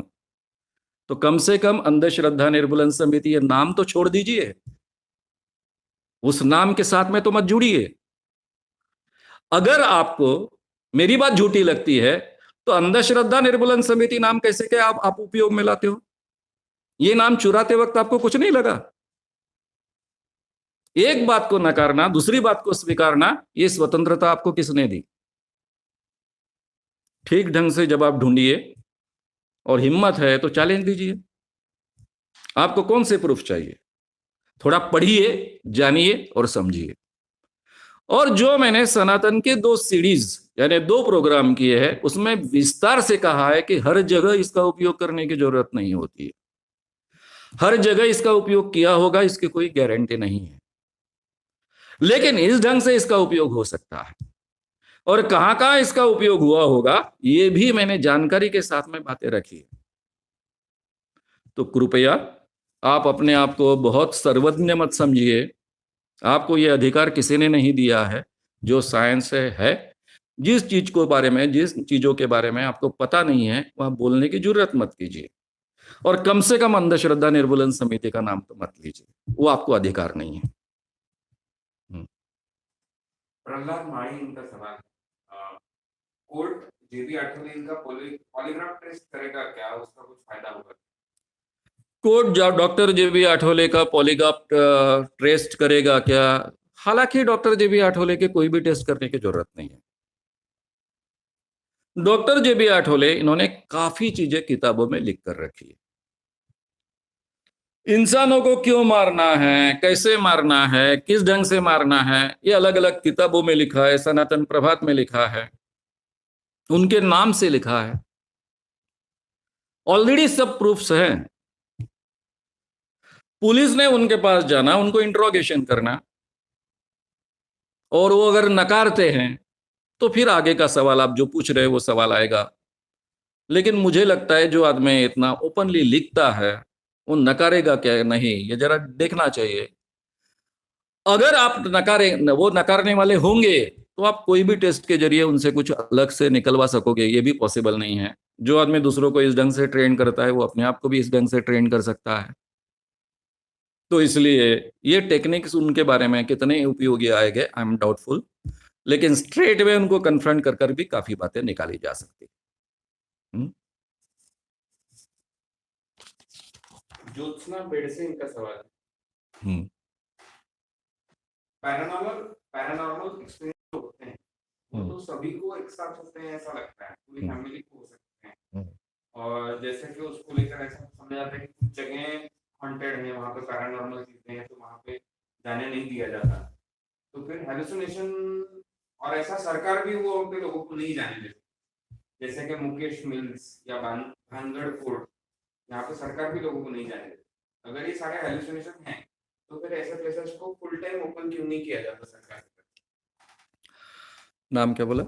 ज्योत्सना बेड़से। और ऐसे सवाल प्रवीण भिसे जी का भी है कि पैरानॉर्मल एक्टिविटी भी क्या हिप्नोटिज्म है?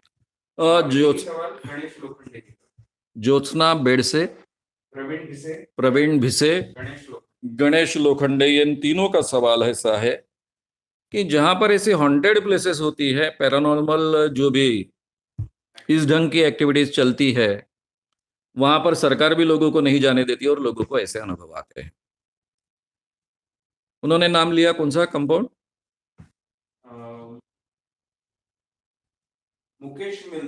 मुकेश मिल्स में और भानगढ़ फोर्ट।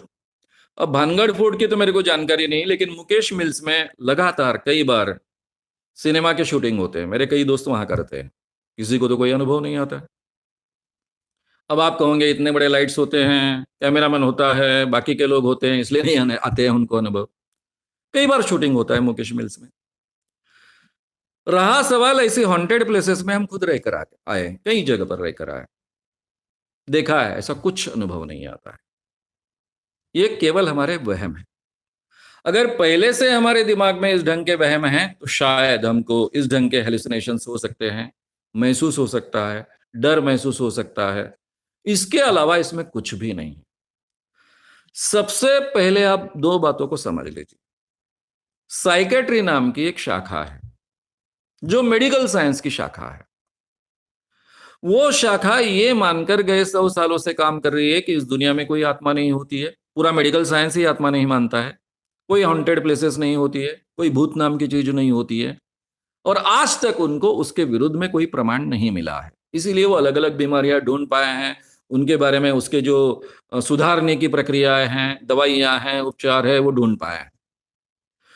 दूसरा आप ये मान के चलिए कि हमारी पूरी कॉन्स्टिट्यूशन और हमारा लॉ, ये भी इसके साथ में कोई भूत को नहीं मानता है, ऐसे हॉन्टेड प्लेसेस को नहीं मानता है, उसी के आधार पर खड़ा है।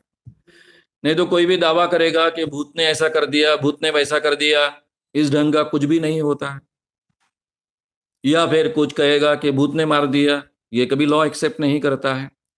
तो ये हमारा कॉन्स्टिट्यूशन है, हमारा लॉ सिस्टम है और हमारा मेडिकल साइंस है, ये दोनों इन चीज़ों को नहीं मानता, उसके आधार पर कई सालों से काम करते आए हैं और आज तक साइंटिफिकली ये बातें कभी प्रूव नहीं हो चुकी है कि ऐसी कोई हॉन्टेड प्लेसेस होती है, आत्माएँ होती है।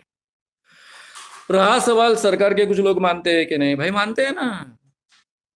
मध्य प्रदेश में, हमारे आसपास के प्रांतों में कई लोग कई पूजाएं करते हैं, कुछ-कुछ करते हैं। छत्तीसगढ़ के मुख्यमंत्री, मेरे ही एमएलएज़ ने मुझे वोट देनी चाहिए क्योंकि अविश्वास मत का ठराव आया है, इसलिए पूरे के पूरे विधान भवन को बांध देते हैं मंत्र से। तो ये अंधविश्वास राजकीय लोगों में होते हैं, आम लोगों के जीवन में होते हैं, उस कारण वो वैसा बर्ताव करते हैं, वैसा फ़ील करते हैं, ये हमको समझ लेने चाहिए। आपको कौन व्यक्ति कह रहा है ये? वो व्यक्ति कह रहा है जिसको अपने जीवन में भूत लगा था। मैं 10वीं क्लास में पढ़ रहा था। मेरा भूत मेरे जिले के, डिस्ट्रिक्ट के, वर्धा के कोई मांत्रिक नहीं उतार पाया। मुझे यवतमाल डिस्ट्रिक्ट जाकर मेरे वहां के एक मांत्रिक के जरिए भूत उतारना पड़ा। यह अनुभव मैंने 10वीं क्लास में था तब लिया था। बचपन से मैं मंत्र तंत्र को बहुत डरता था। जारण मारण प्रक्रिया का मुझे बहुत डर लगता था। मैं कभी चप्पल पहने बगैर रास्ते से चल नहीं पाता क्योंकि मेरे पैर के नीचे की कोई मिट्टी लेगा और उसकी जारण मारण के डॉल तैयार करेगा, गुड़िया तैयार करेगा। गुड़िया की मुंडी अगर मरोड़ी गई तो मेरी मुंडी टूट जाएगी। ये डर मुझे लगता था। जो नजर लगाने वाली औरत होती है उसको इतना डरता था कि उसके घर के सामने से मैं नहीं जाता था। ये सभी प्रकार के अंधविश्वास मुझ में थे। मेरे खुद के काका ने कहा था कि जो हमारा रास्ता था, हमारे बस स्टैंड से लेकर गांव में पैदल चलना पड़ता था 3-4 किलोमीटर। उसमें एक आम का वन था, यानी आम के पेड़ होते हैं, आमराई कहते हैं उसको, वो था। वहां पर 100 भूत नाचते हैं उस कुएं में, ऐसे मेरे चाचा जी ने कहा था। मेरे चाचा जी पर मेरा बहुत विश्वास था। वहां मैं घंटा भर करीबन बैठा रहा उन भूतों को महसूस करने के लिए और तब मेरा डर निकल गया पूरी तरह से। तो ये बातें तो जब मैं अंधविश्वासी था, वो व्यक्ति आज आपको कह रहा है कि ऐसा कुछ नहीं होता है। इसके बावजूद जब मैं बंबई में रहने के लिए 90 के आसपास आया, तब मैंने जो बिल्डिंग्स हॉन्टेड है इसलिए खाली है, ऐसे बिल्डिंग्स के बिल्डर्स को ढूंढ ढूंढ निकाला और कहा कि हमको रहने के लिए फोकट में जगह दीजिए, आपकी भी बिल्डिंग चल जाएगी। किसी ने नहीं दी, क्योंकि उनको भी पता था ये बातें झूठी थी। वो क्योंकि लोगों के पैसे हड़पना चाहते थे, आगे का पैसा उन्होंने खर्च कर डाला था, बिल्डिंग पूरी नहीं करना चाहते थे, इसलिए उन्होंने अफवाहें उड़ाई थी। ऐसी कोई जगह नहीं होती है, ऐसे कोई हॉन्टेड अनुभव नहीं होते हैं। पैरासाइकोलॉजी के क्षेत्र में जेबी राइन जिसके प्रमुख थे, जिन्होंने अमेरिका में ड्यूक यूनिवर्सिटी में ये पैरासाइकोलॉजी का डिपार्टमेंट ओपन किया था। 75 ईयर्स तक संशोधन चलते रहे, कोई प्रूफ नहीं मिला। पैरासाइकोलॉजी का डिपार्टमेंट अमेरिकन सरकार को बंद करना पड़ा। ये आप समझ लीजिए, इस पर विश्वास मत रखिए, बार-बार जाँचिए, हिम्मत से जाँचिए। अगर कोई अड़चन आती है तो हम लोग हैं आपको मदद करने के लिए। ऐसी कोई चीज़ें इस दुनिया में नहीं होती है। आगे। ज्ञानेश्वर नागरे इनका सवाल है। आपने जैसे कहा कि हिप्नोटिज्म में कोई भी जो वजन से कम ऐसी वस्तु है वो भी हेवी लग सकती है। तो उसका उल्टा हो सकता है क्या कि हेवी वस्तु भी लाइट लगने लगी, हल्की लगने लगी? और दूसरा वैसा ही सवाल अबुशत खान जी का भी है। ऐसी जो ताकत आ जाती है, या कभी भूत आता है तब भी ऐसी ताकत लोगों में आ जाती है, तो ये कैसे? अबुशत खान और ज्ञानेश्वर नागरे। नागरे, इन दोनों का सवाल ऐसा है कि आपने कहा था कि जैसा मसल्स कंट्रोल्ड बाय माइंड होने के कारण में कुछ चीजें हल्की लगती है, कुछ चीजें बहुत वजनी लगती है, तो ऐसी बहुत ताकत भी आ सकती है क्या?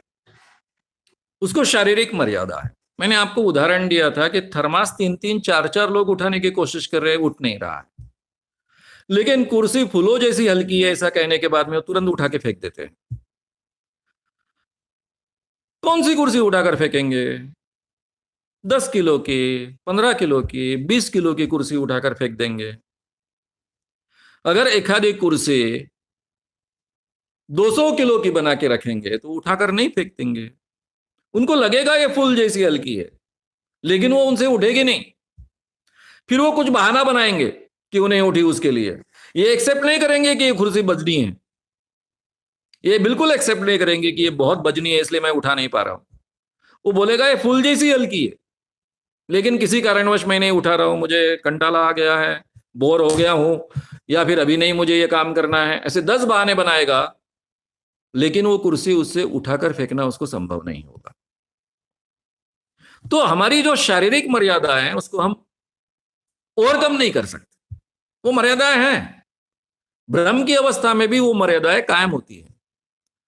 हाँ, ये हो सकता है कि तब हम बहुत ताकत लगा लें। जब भी हम इमरजेंसी मोड में होते हैं तो हमारे शरीर की पूरी ताकत, पूरा पावर हम उपयोग में लाते हैं। एक दुबले आदमी में भी ऐसे समय में बहुत ताकत आ जाती है, लेकिन कितनी, जितनी उसके शरीर में पॉसिबल है उतनी, उससे ज्यादा नहीं। ये जो शरीर की मर्यादा है, वही मर्यादा सम्मोहन की सूचना के बाद में भी है। जो व्यक्ति भूत शरीर में आया ऐसा उसको लगता है, वही मर्यादा वहां प्ले करती है। हमेशा लोग रिपोर्ट करते हैं कि उसके शरीर में भूत आने के बाद में इतनी ताकत आई थी कि हमको 4 लोगों को हम उसको संभाल नहीं पाए, पकड़ नहीं पाए, इतनी ताकत थी, चारों को खींच कर लेके आया। झूठा होता है। सच बात यह होती है कि बहुत ताकत से वो खींचता है, लेकिन ये जो 4 लोग होते हैं वो पूरी ताकत नहीं लगाते, उसके ताकत को पहले ही डर जाते हैं। ये अगर पूरी ताकत लगाएंगे तो उसको रोक पाएंगे। तो कहने का मतलब ऐसा है कि मैक्सिमम, ऑप्टिमम पॉसिबल जो हमारी एनर्जी है तब हम उपयोग में लाते हैं। आपको भी पता होगा कि इमरजेंसी में हम कई दिन तक बहुत अच्छा काम कर रहे थे, 2-3 दिन बिल्कुल नहीं सोए, कुछ नहीं है और बहुत काम कर रहे हैं, ये पॉसिबल होता है इमरजेंसी। जैसे ही इमरजेंसी खत्म हो जाती है तो मरे जैसे सो जाते हैं। ये हर व्यक्ति के जीवन में उसने अनुभव लिया है। ये जो हमारी स्टोर एनर्जी होती है, हम कुछ जगह पर खास कुछ ऐसे अवसर होते हैं जहां पर उपयोग में ला सकते हैं। वही नियम ये भूत शरीर में आने के बाद, जिनकी जो ऐसा मानते हैं कि मेरे शरीर में भूत आया है या फिर देवी देव भगवान आया है, उनके बारे में भी होता है। स्टोर एनर्जी का उपयोग करते हैं, लेकिन उनको मानवीय मर्यादाएं होती हैं, वो उसको ओवरकम नहीं कर पाते। अशोक अगुंडे इनका सवाल है। अशोक अगुंडे इनका सवाल। अभयवर्धक आपको हमेशा आह्वान देते हैं कि हम आपको 10 लोग देंगे और उनको आप सम्मोहित कीजिए और इलीगल एक्टिविटी करके दिखाइए, नहीं तो सनातन संस्था की माफी मांगी। तो इस पर आपका क्या कहना है? तो ये सवाल ऐसा है कि भाई, सम्मोहन यानी किसी की इच्छा के विरुद्ध उसको सम्मोहित नहीं किया जा सकता। उसके प्रूफ तो मैंने डॉक्टर जेबी आठवले की किताबों से ही दिए है ना। सीधी सी बात है कि डॉक्टर जेबी आठवले जाहिर करे कि उन्होंने लिखी हुई सम्मोहन पर की किताबें हैं वो झूठी हैं। वो जाहिर करिए कि उनकी एमबीबीएस की डिग्री झूठी है। जब आपके ही बाप ने, आपका बाप नहीं, भगवान विष्णु भगवान का अवतार, उसने जिस किताब में लिख कर रखा है उसमें ये सब पॉसिबिलिटीज लिखी है। अभी मैंने स्पाई के बारे में कहा, एमनेशिया के बारे में विस्तार से लिखा है। अरे 9 साल के बच्ची पर अगर बचपन में बलात्कार होता है, उसको अगर पूरी तरह से वाइप आउट किया जाता है, तो जो लोग इंसान को मारने के लिए पहले से तैयार है, उनके दिमाग में से ये बात नहीं निकाली जा सकती। अरे कितना सिंपल लॉजिक है। और कौन मुझे आह्वान दे रहा है? भगवान का भक्त, अरे जो भगवान को ही मैं भगवान नहीं मानता, वो मित्र थे मेरे एक जमाने में, इक्वल हम एक दूसरे के साथ में बातचीत करते थे, उनका जितना ज्ञान है उतना ज्ञान मुझे है, ऐसा वो मानते थे। उनका एक भक्त जो पूरी तरह से उनके पैरों पर लीन होता है, उसके आह्वान को कितना मैंने महत्व देना चाहिए, कितना नहीं देना चाहिए, मेरा सीधा कहना है कि ये सभी बातें जो मैं कह रहा हूं, कहते आया हूं, वो डॉक्टर जे.बी. आठवले की किताब में ही लिखी है, जो किताब उन्होंने साइंटिफिक जब थे वे तब लिखी है। तो ये कोई भी थेरेपी में आपको मिल जाएगा। आप बोलेगे आप सम्मोहन में डाल के बताओ, तो इसका मतलब है आपको सम्मोहन क्या है इसका पता ही नहीं है। मैं पहले ही बोल चुका हूं कि डॉक्टर जेम्स ब्रेड ने यह सिद्ध किया है कि किसी भी व्यक्ति को उसकी इच्छा के विरुद्ध सम्मोहित नहीं किया जा सकता। हाँ, एमनेशिया कैसा क्रिएट किया जाता है मैंने कई स्टेज प्रोग्राम्स में कर कर बताया, हर स्टेज प्रोग्राम वाला करके बताता है। अरे अलग अलग उसके तरीके होते हैं। मैं हमेशा एक प्रयोग करता था जिसके बारे में ऑलरेडी आपको कहा गया, जो हेमा मालिनी कोडवर्ड का उपयोग कर कर, कि आप अपनी ही जगह 3 गिरकी लगाओगे, अपने ही इर्द गिर्द घूमोगे, जो भी चीज होगी उसके ऊपर चढ़ोगे और जंप मारोगे और आपको कुछ याद नहीं रहेगा। अगर ये प्रयोग किया जा सकता है 1-2 बार के सजेशन में, तो बार बार सजेशन देकर कुछ भी किया जा सकता है। अगर 9 साल के बच्ची को उसके जीवन में जो रेप हुआ है, उसके इतने गंभीर परिणाम हुए हैं, उसको अगर एमनेशिया क्रिएट कर कर वाइप आउट किया जा सकता है, तो दुनिया में कुछ भी वाइप आउट किया जा सकता है। ये समझने के लिए मुझे उनके आह्वान की जरूरत नहीं है, ऑलरेडी थेरेपी में ये लिखा है, ये रिसर्च ओरिएंटेड सब्जेक्ट है, उसमें ऑलरेडी ये प्रूव हो चुका है। और इनका नाम नहीं समझ में आता। इनका सवाल है, जाकिर नाइक और जग्गी वासुदेव ऐसे लोग जो धर्म ग्रंथों में जो भी लिखा है उसका साइंस का आधार बताते हैं, ऐसा दिखाते हैं, तो क्या वो लोग भी ढोंगी बाबा हैं? जाकिर नाइक और जग्गी वासुदेव। अबे जग्गी वासुदेव के बारे में मुझे कुछ ज्यादा पता नहीं। जाकिर नाइक के बारे में मुझे इतना ही पता है कि सरकार ने उसको पकड़ा है, लेकिन वो एक्चुअली लोगों को क्या बोलते थे, लोगों को भड़काते थे, कुछ लोग उनके भड़कावे में आकर कुछ टेररिस्ट एक्टिविटी उन्होंने किया, इतनी ही जानकारी पेपर में मैंने पढ़ी है। इस आधार पर धर्म का उपयोग कोई भी गलत तरीके से कर सकता है। कुछ लोग इसका गलत तरीके से उपयोग करते आए हैं, कुछ लोग बड़े पैमाने पर टेररिस्ट एक्टिविटी के लिए इसका उपयोग करते आए हैं, कुछ लोग अपना उल्लू सीधा करने के लिए, लोगों का शोषण करने के लिए, आसान हो इसलिए धर्म का उपयोग करते आए हैं। उसके खिलाफ तो अपन बात ही कर रहे हैं, बोल ही रहे हैं। लेकिन स्पेसिफिक आपने जो नाम सुने उनके बारे में बहुत कम जानता हूं। जब उनके बारे में ज्यादा जानकारी निकालूंगा तब शायद विस्तार से बोल पाऊंगा। हम इन पे डिटेल में कोई प्रोग्राम कर सकते हैं? इसके बारे में बाद में डिटेल में प्रोग्राम करेंगे, तभी सभी ने जो प्रोग्राम करना आगे है। पहले जो बातें आपके सामने पूरी तरह से आनी चाहिए, मेरे अलग बहुत सब्जेक्ट्स हैं। एक पूरा को पूरा अंधविश्वास का क्षेत्र है और दूसरा पूरा का पूरा व्यक्तित्व विकास का क्षेत्र है। इन दोनों क्षेत्रों सामने आने के बाद में ये जो बाकी है उन विषयों में मैं जाऊंगा। इन लोगों ने क्या कहा है, उसमें कितना सच है, कितना झूठ है, ये भी बातें उन्होंने जो कही है वो बातें आपके सामने पहले रखूंगा, कैसी झूठ है ये बाद में रखूंगा। इस ढंग से वो करने का विचार है, लेकिन उसको काफी समय लगेगा। ज्ञानेश्वर नागरे इनका सवाल है, सम्मोहन करके किसी का आर्थिक नुकसान किया जा सकता है क्या? लोकेश कोरडे इनका भी सवाल है, कई बार सेल्समैन वगैरह घर में आते हैं और सबको सम्मोहित कर ज्वेलरी वगैरह लेके चले जाते हैं, तो ये कैसे होता है?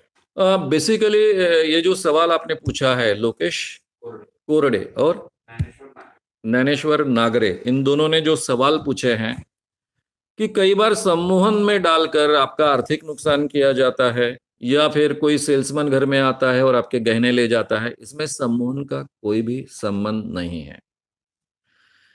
इसलिए मैंने सम्मोहन का पहला विषय जब रखा गए हफ्ते में 24 अगस्त को, तब मैंने एक उदाहरण दिया था, एक आईपीएस अधिकारी, उसमें गलती से शुरुआत में आईएएस अधिकारी आ गया, आईपीएस अधिकारी, उनके भाई के बीबी के बारे में जो घटा था, वो केस मैंने विस्तार से आपके सामने रखी है। कोई भी सम्मोहन में डालकर आपके गहने नहीं लूटता है। आपको कोई आश्वासन देकर आपके गहने लूटता है, या फिर आपको कोई लालच देकर आपके गहने लूटता है, और बाद में लालच के कारण मैं उनके शब्दों में आ गई या आ गया, प्रभाव में आ गया, और मैंने अपने गहने खुद उनके हाथों में दे दिए।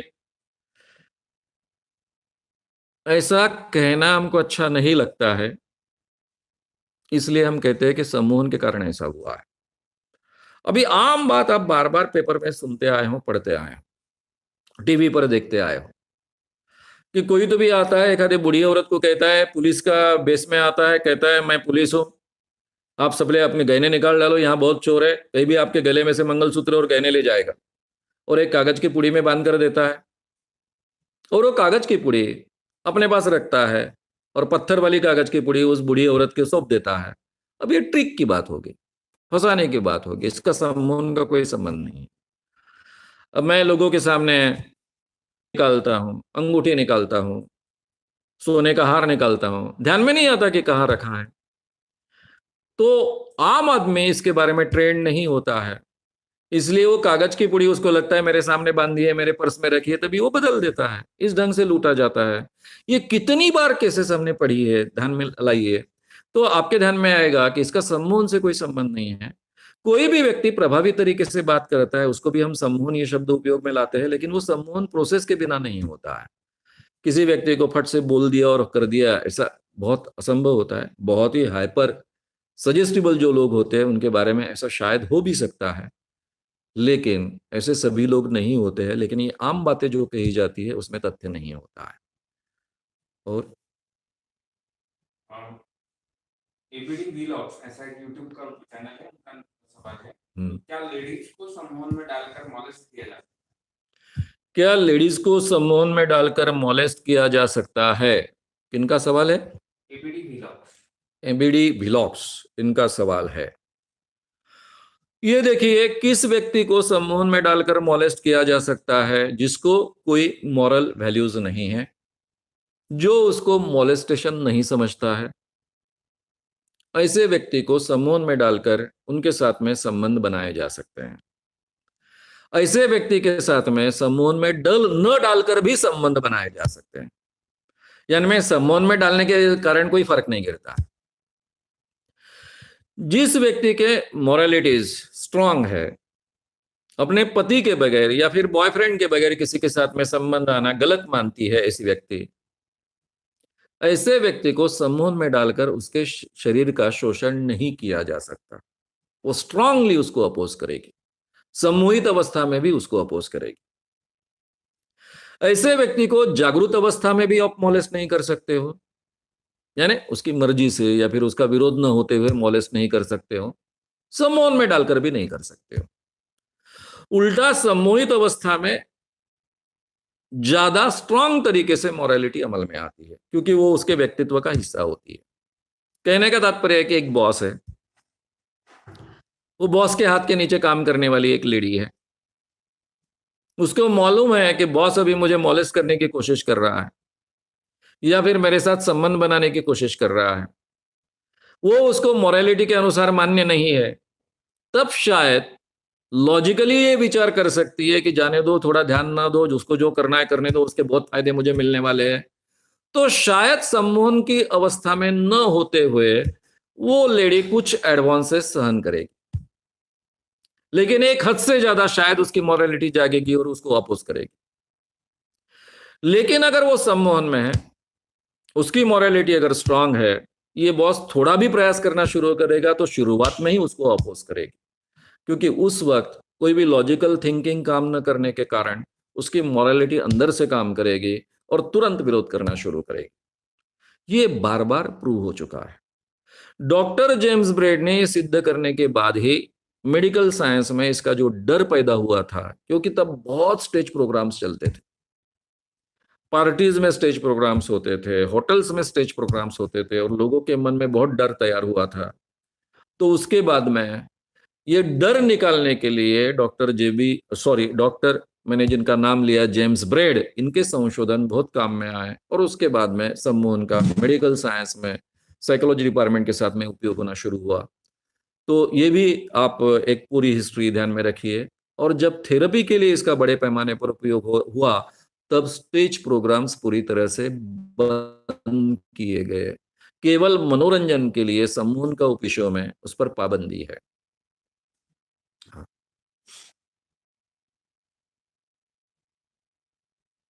अशोक सुमन पान पाटिल, इनका सवाल है। अशोक सुमन पान पाटिल, इनका सवाल। किसी की आंखों में देख के उनके मन की बातें जान लेना पसंद है? किसी की आंखों में देखकर उनके मन की बात जान लेना संभव है क्या? बिल्कुल संभव नहीं है। लेकिन बॉडी लैंग्वेज से सामने के व्यक्ति को क्या लगता है, इसका आप बिल्कुल डेफिनेटली कुछ कल्पना कर सकते हो। और आप जो कल्पना कर रहे हो, अंदाज कर रहे हो, उसमें का कुछ हिस्सा सही भी हो सकता है। क्योंकि बॉडी लैंग्वेज सामने के व्यक्ति की समझने की क्षमता हमारे ब्रेन में होती है। हमारा जो राइट हेमिस्फीयर होता है, उसमें एक क्षमता होती है ब्रेन का कि सामने के व्यक्ति के बॉडी लैंग्वेज को हम समझते हैं। क्योंकि पहले तो लैंग्वेज हमारी डेवलप नहीं हुई थी। पहले तो बॉडी लैंग्वेज के ही आधार पर हम एक दूसरे के साथ में कम्युनिकेशन करते थे। जब हमारी लैंग्वेज डेवलप नहीं हुई थी, वो हिस्सा तो अभी तक हमारे ब्रेन का है ही। इस कारण कुछ बातों का उसके आंखों में से हम अंदाज कर सकते हैं, लेकिन वो 100% सही होगा इसकी कोई गारंटी नहीं। लेकिन अगर उस क्षेत्र में हमारा अभ्यास है, जैसा पुलिस जैसे व्यक्ति का ट्रेंड अगर पुलिस ऑफिसर रहता है, तो सामने के व्यक्ति के हाव भाव समझकर कुछ चीजें समझता है। सेल्समैन समझता है कि ये व्यक्ति मुझे रिस्पॉन्स देने वाला है कि नहीं देने वाला है। वक्ता समझता है कि ये जो सामने बैठे वाले श्रोते हैं मुझे सुनने वाले हैं कि नहीं सुनने वाले हैं। तो अभ्यास से ये बॉडी लैंग्वेज थोड़ा बहुत हर व्यक्ति का थोड़ा बहुत होता ही है। तो इसके आधार पर स्पेकुलेशन किया जा सकता है, लेकिन वो सच होगा इसकी कोई गारंटी नहीं। और 100% तो कोई भी नहीं समझ सकता है। आंखों में आंखें डालकर कुछ समझा नहीं जा सकता है, केवल ये अंधविश्वास है।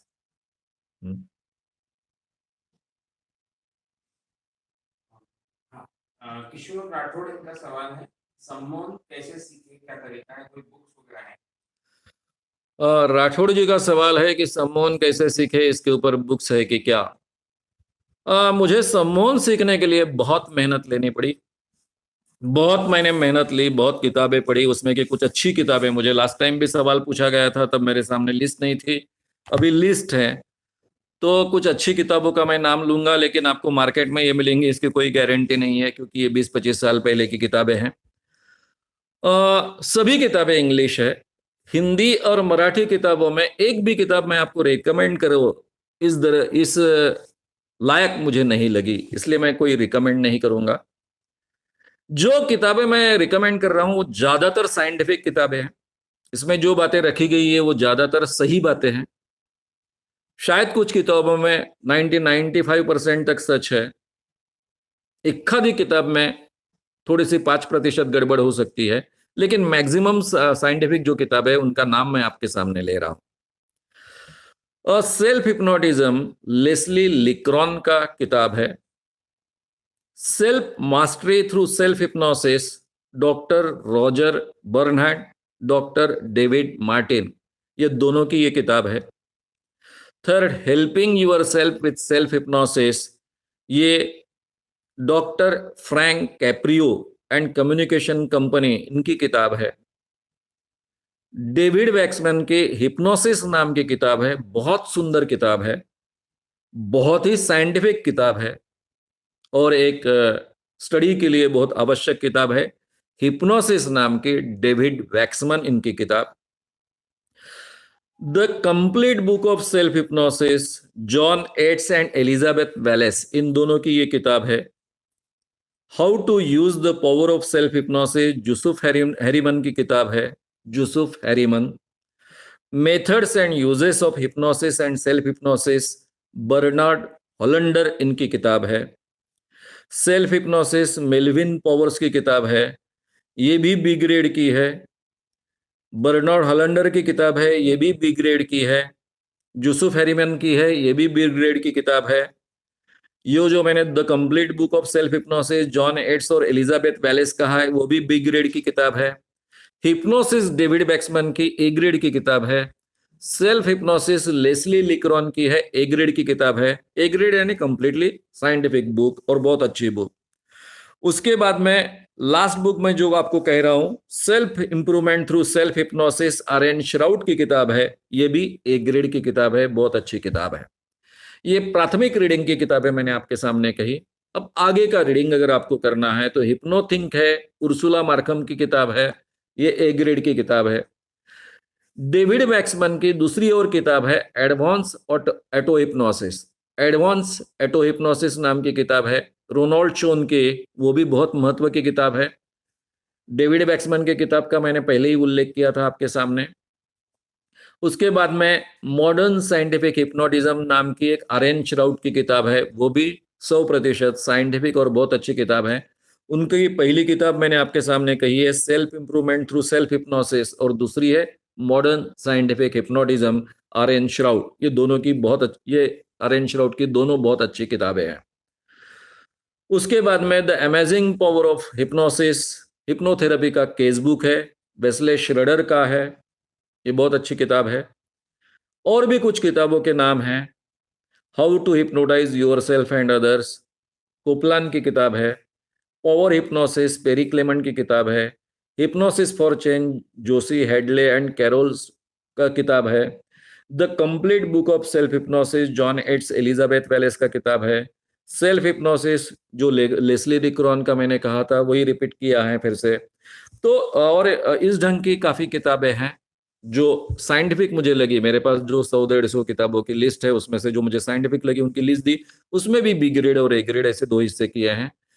ये जो मेरे वर्कशॉप में ए और बी कोर्स करने को लोग आते हैं उनको रिकमेंड की जाती वो किताबें हैं।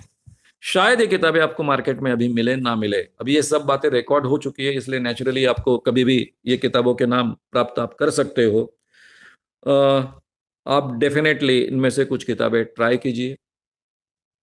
दूसरी बात, अगर हिप्नोसिस आपको सीखना है किताबें पढ़कर तो उसके लिए बहुत मेहनत लगती है, बहुत समय भी लगता है, लेकिन सीख सकते हो। मैं सिखाऊं तो कोई भी व्यक्ति सीख सकता है। वर्कशॉप के जरिए अगर कोई साइंटिफिक व्यक्ति वर्कशॉप कंडक्ट करता है तो उसके जरिए सीखना बहुत आसान हो जाता है। मैं अभी तो जून जुलाई तक तो नहीं करने वाला हूं, लेकिन अगले साल के 2019 के जून जुलाई से वर्कशॉप शुरू करूंगा, तब आप मेरे वर्कशॉप का भी लाभ ले पाओगे।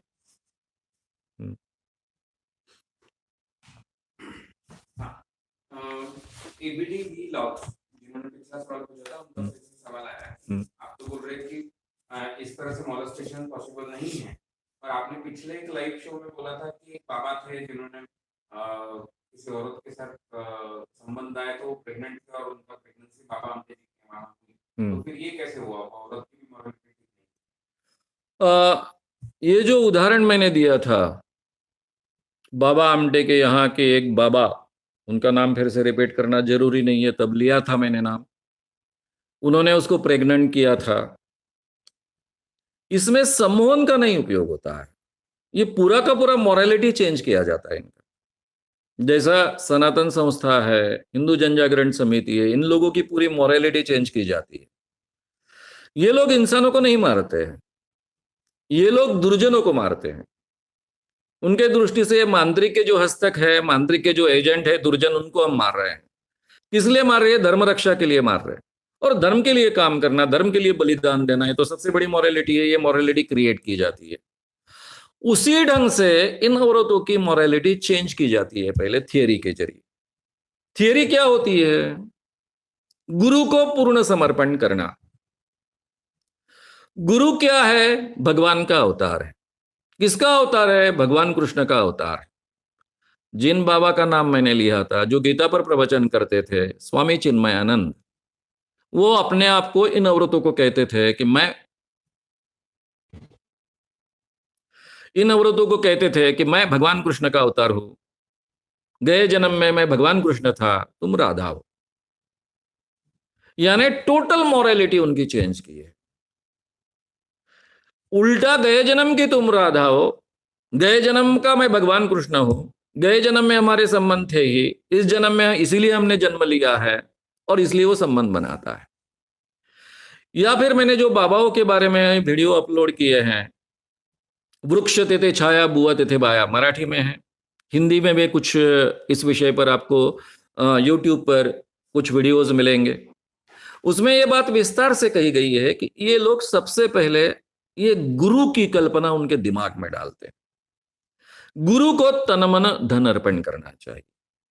आपको अगर मोक्ष प्राप्त करना है, स्वर्ग प्राप्त करना है, तो आपको गुरु को तन मन धन अर्पण करना चाहिए। आपने अपना तन गुरु को अर्पण किया तो आपको मोक्ष प्राप्त होगा।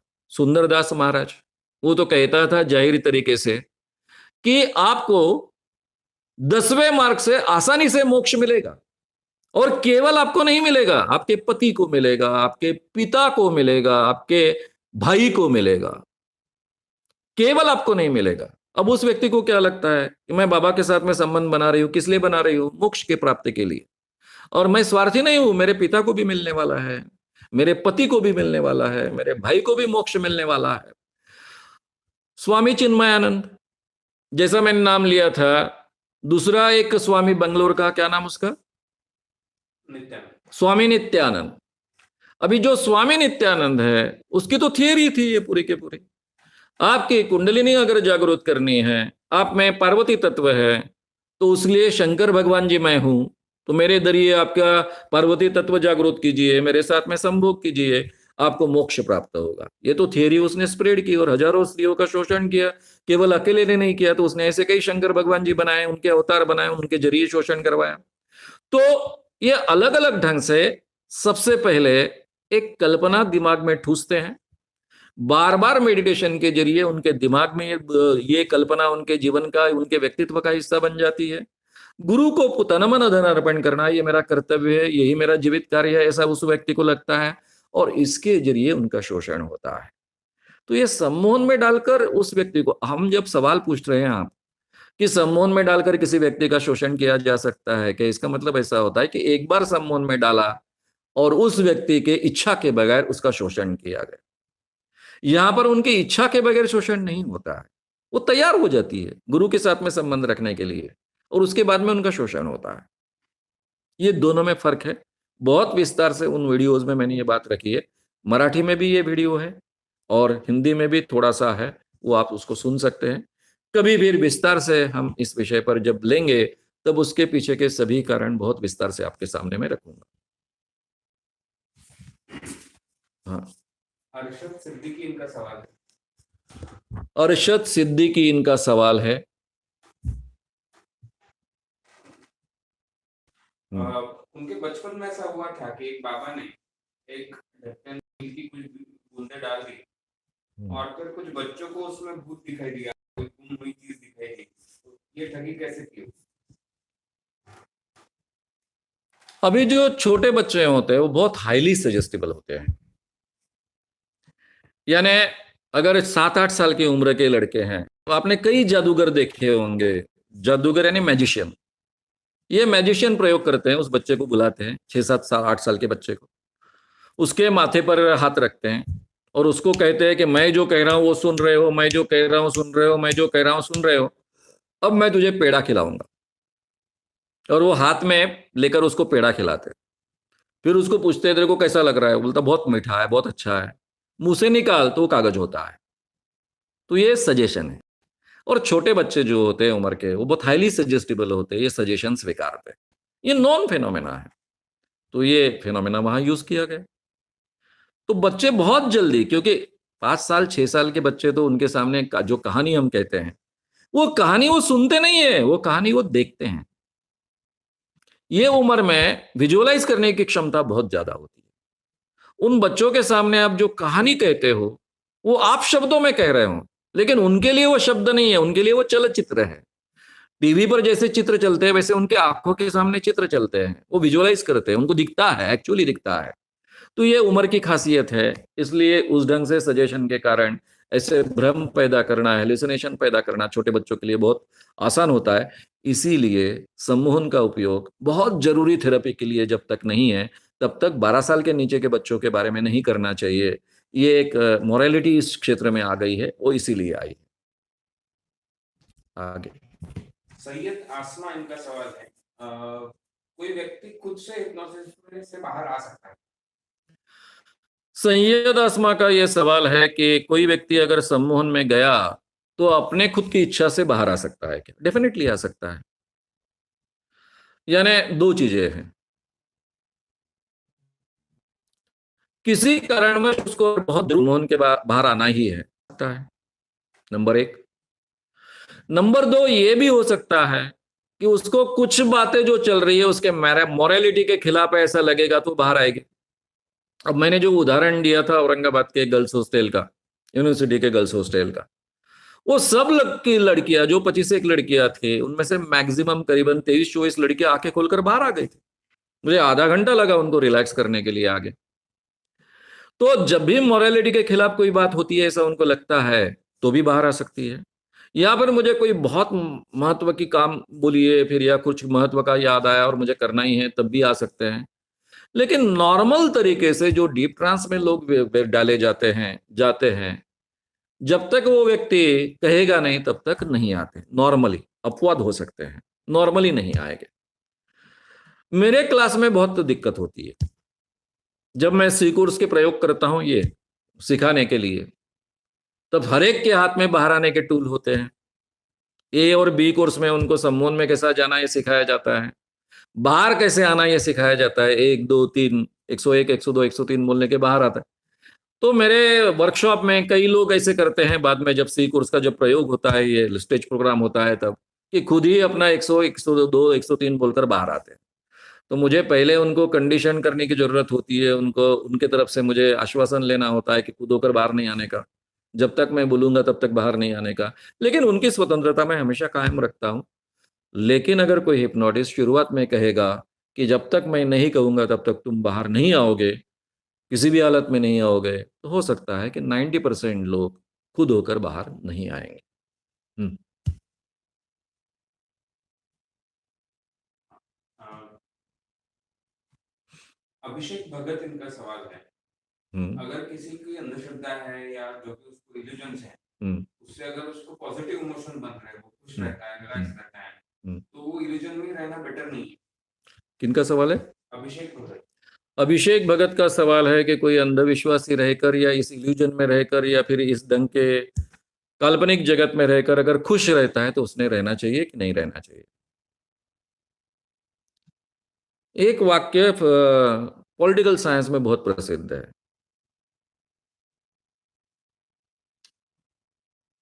It is better to be a dissatisfied human being than a satisfied pig. यानी समाधानी सुअर के बगैर बजाय असमाधानी इंसान होना ज्यादा महत्वपूर्ण है। ये वाक्य का मतलब हम समझ लीजिए। भ्रम में रहकर अगर हम आनंद में रहते हैं तो उस भ्रम को कोई मतलब नहीं होता है, उससे समाज का नुकसान ही होता है। आनंद भी हमें जागरूक रहकर लेना चाहिए, जागृति में हमें आनंद प्राप्त होना चाहिए। डॉक्टर बाबासाहेब आंबेडकर कहते थे की गुलामांना त्यांच्या गुलामगिरीची जाणीव करून द्या म्हणजे ते बंड करून उठेल। अब्राहम लिंकन का ये वाक्य बार बार बाबा साहब आंबेडकर उपयोग में लाते थे कि जो गुलाम लोग हैं उनको उनके गुलामी का एहसास दीजिए, ताकि वो उसके खिलाफ रिवोल्ट करेंगे और उसके बाहर आएंगे। लेकिन हमारे भारत में ऐसा नहीं हुआ। क्यों नहीं हुआ? यहाँ की चातुर्वर्ण व्यवस्था, उसके साथ में आया हुआ कर्म विपाक सिद्धांत। यहां के भारत के शूद्र हजारों सालों तक अन्याय सहन करते आए। क्यों करते आए? उनको तकलीफ नहीं होती थी? होती थी, बहुत तकलीफ होती थी। लेकिन उनके दिमाग में ठूस ठूस कर भरा था कि भाई आप इस जन्म में शूद्र जाति में क्यों पैदा हुए हो? क्योंकि गए गए जन्म में आपने पाप किया था। गए जन्म का संचित लेकर आप इस जन्म में आए हो। इस जन्म का आपका प्रारब्ध है कि आपने शूद्र जाति में जन्म लेना है। आगे अगर आपको अच्छा जन्म प्राप्त करना है, ब्राह्मण का या क्षत्रिय का जन्म प्राप्त करना है, तो इस जन्म में आपका जो कर्तव्य है, जो आपके हिस्से में आया है, वो पूरी तरह से प्रामाणिकता से अमल में लाओ। यानी आप शूद्र हो, शूद्र के तरीके जियो, सभी अन्याय सहते जाओ, ताकि आगे का जन्म आपको अच्छा प्राप्त होगा। तो ये जो भ्रम का जगत निर्माण किया गया था, उस अवस्था में आदमी जीते आए थे इतने सालों तक, उसी में वो अपना आनंद मानते थे। इस अन्याय में ही आनंद मानते थे कि अन्याय सहन करने के लिए ही मैं पैदा हुआ। उससे बाहर निकालने के लिए कई लोगों को प्रयास करने पड़े, शिवाजी महाराज को प्रयास करने पड़े, हमारे सभी संत ज्ञानेश्वर जी से लेकर संत तुकाराम जी से जो संत हुए हैं, गाडगे महाराज है, तुकडोजी महाराज है, इनको प्रयास करने पड़े। इधर फूले हैं, ज्योतिबा फूले हैं, सावित्रीबाई फूले है, शाहू जी महाराज है, अंबेडकर जी है, बाकी भी कई समाज सुधारक है, इन सबको प्रयास करने पड़े, तभी कहीं इन भ्रम के जगत से हम बाहर आए जिसमें हम आनंद मानते थे। इसलिए अगर किसी भी समाज की प्रगति होनी है, समाज को आगे बढ़ना है, तो उसको आनंद आना, आनंद प्राप्त करना उसके जीवन का हक है। लेकिन वो वास्तविकता के साथ में आनंद से जिए, तो समाज बड़ा होगा, तो समाज आगे पनपेगा, टोटल सोसाइटी का भला होगा। नहीं तो हमने जो 2000 सालों तक अन्याय सहन करते आए, उस अन्याय में रहकर भी लोग आनंदी रह सकते हैं। तो मुझे लगता है भ्रम के जगत में और इस जगत में क्या फ़र्क है, वो हमने समझ लेना चाहिए। अ, हम इसकी तुलना अगर उसके साथ में कर देखें, तो शायद उस सवाल का हमको सही जवाब मिल पाएगा। आगे। अनिल जाधव इनका सवाल है, मुझ पे किसी व्यक्ति का प्रभाव है या नहीं, ये कैसे पता करूं? अनिल जाधव जी का सवाल है कि मुझ पर किसी व्यक्ति का प्रभाव है कि नहीं, कैसे मैं जानूं? भाई आपको महसूस नहीं होता है तो बात खत्म हो गई ना। जानकर क्या करोगे? हर व्यक्ति पर अलग-अलग व्यक्तियों का प्रभाव होता है। अब मेरी भाषण कला पर आचार्य दादा धर्माधिकारी का प्रभाव है। ऐसा सम्मोहित हुए जैसा प्रभाव है। सम्मोहित हुए जैसा प्रभाव, ऐसी ऐसी बात कर रहे हो आप? अच्छा, यानी अलग आपका सवाल हो गया है। ये आपके ध्यान में आता है कि जो चीज मैं अंदर से नहीं करना चाहता हूं, अगर मैं जबरदस्ती कर रहा हूं तो इसका मतलब मैं किसी के प्रभाव में हूं। वो सम्मोहन का छोड़िए, दबाव भी होता है। कई घर में ऐसी सिचुएशन होती है कि पिताजी कहते हैं बच्चे को करना नहीं होता है, उस लड़के को लड़की को करना नहीं होता है, फिर भी जबरदस्ती करते हैं क्योंकि उस दबाव में होते हैं। तो इस ढंग के प्रभाव में अगर हम हैं तो उसके बारे में थिंक करना चाहिए। क्या इस प्रभाव में रहना ठीक है कि नहीं, ये भी थिंक करना चाहिए। ये तो आम प्रभाव हो गए। सम्मोहन के प्रभाव में है कि नहीं आपको तो पता चलता है। जब आप कभी ना कभी नॉर्मल होते हो तब आपके ध्यान में आता है कि मैं प्रभाव में था। रात दिन तो कोई सम्मोहन में आपको रख नहीं सकता है। हाँ, एक बार आपको पूरी तरह से प्रोग्राम किया, जैसे सनातन के लोगों को प्रोग्राम करते हैं, हिंदू जन जागरण समिति के लोगों को प्रोग्राम करते हैं, आश्रम में रख कर बार बार प्रोग्राम करते हैं, तो उसके बाद में शायद आपको पता नहीं चलेगा कि मैं प्रभाव में हूं। ये हो सकता है। लेकिन एक दो बार कोई आपको सम्मोहन में डाले तो आपके ध्यान में आता है, जब भी आप नॉर्मल होते हो, कि मैं प्रभाव में था। फिर रहना कि नहीं आपके हाथ में होता है। और आप अगर तय करोगे कि मुझे किसी के प्रभाव में नहीं रहना है, इसके बाहर आना है, तो आप ताकत से उसके बाहर आ सकते हो। एक लास्ट सवाल लेके, अभी 11 बज गए हैं, 11:03 हो रहे हैं, और उसके बाद रुकेंगे क्योंकि कभी ना कभी रुकना आवश्यक है। अमीर शेख इनका सवाल है कि सम्मोहन में कोई काला जादू वगैरह है क्या, या इससे स्टैमरिंग की प्रॉब्लम कम हो सकती है? अमीर शेख जी का सवाल है कि सम्मोहन ये कोई काला जादू है क्या, और इससे स्टैमरिंग का जो भी प्रभाव है वो कम हो सकता है क्या? पहला, स्टैमरिंग का प्रभाव कम हो सकता है, क्योंकि स्टैमरिंग उस व्यक्ति को क्यों होता है? अंदर से उसका आत्मविश्वास कम होता है, और दूसरा, मन में हमेशा डर होता है कि मैं जब भी बोलूंगा तब मेरा स्टैमरिंग होगा। ये साइकोलॉजिकल फेनोमेना होता है, ये फिजिकल फेनोमेना नहीं होता है। इसलिए सम्मोहन के जरिए उसका आत्मविश्वास बढ़ने के लिए मदद होती है। ये जो डर होता है कि मेरे मुंह से स्टैमरिंग होगा ही, ये डर निकालने के लिए उसका उपयोग होता है, और उसके बारे में काफी अच्छा इंप्रूवमेंट प्राप्त हो सकता है। सम्मोहन ये कोई काली विद्या नहीं है, ये प्योर साइंस है। आप में से हर व्यक्ति इसको सीख सकता है। आप में से हर व्यक्ति, जैसा कोई भी दूसरे को गणित पढ़ा सकता है, गणित सीख सकता है, कोई भी विषय सीख सकता है, पढ़ा सकता है, उस ढंग से ये विषय है। आप में से हर व्यक्ति ये विषय सीख सकता है। आप में से हर व्यक्ति दूसरे को ये विषय सिखा सकता है। ये सिंपल साइंस है, बहुत ही आसान साइंस है, और एक नॉर्मल नेचुरल साइंस है। केवल उसका एक विशिष्ट तरीके से अभ्यास होता है, रिसर्चेस होते हैं, उसके आधार पर उसके हमको जेन्युइन कुछ जो भी लॉज है उसके हमको प्राप्त होते हैं।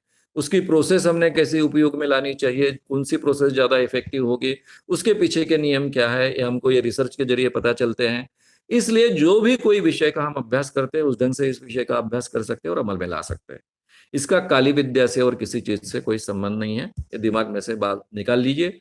इस दुनिया में कोई काली विद्या नहीं होती है, कोई मंत्र तंत्र नहीं होता है, कोई जादू टोना नहीं होता है, ये सभी काल्पनिक बातें हैं। केवल सजेशन का परिणाम आपके मन पर होता है, जो बार बार मैं आपको समझाते आते आया हूं, उतना ही केवल हो सकता है। और वो भी सजेशन का परिणाम हमने अपने ऊपर कर लेना है, नहीं कर लेना है, ये हमारे हाथ में होता है। इसलिए कोई भी काली विद्या, जादू टोना, मंत्र तंत्र आप पर प्रभाव नहीं कर सकता। ये सामर्थ्य हम हर व्यक्ति में होता है। तो इसलिए दिमाग में से निकाल डालिए, ये सिंपल साइंस है। Anybody can learn it, anybody can master it. मित्रों, आपका सहयोग ऐसा ही मिलते रहेगा, इस आशा के साथ मैं अभी रुकता हूं। गुड नाइट, शुभ रात्रि, धन्यवाद, कल मिलेंगे। श्याम मानव चैनल को आपका समर्थन देने के लिए चैनल को जरूर सब्सक्राइब करें। चैनल के नोटिफिकेशन पाने के लिए बेल आइकन भी दबाएं।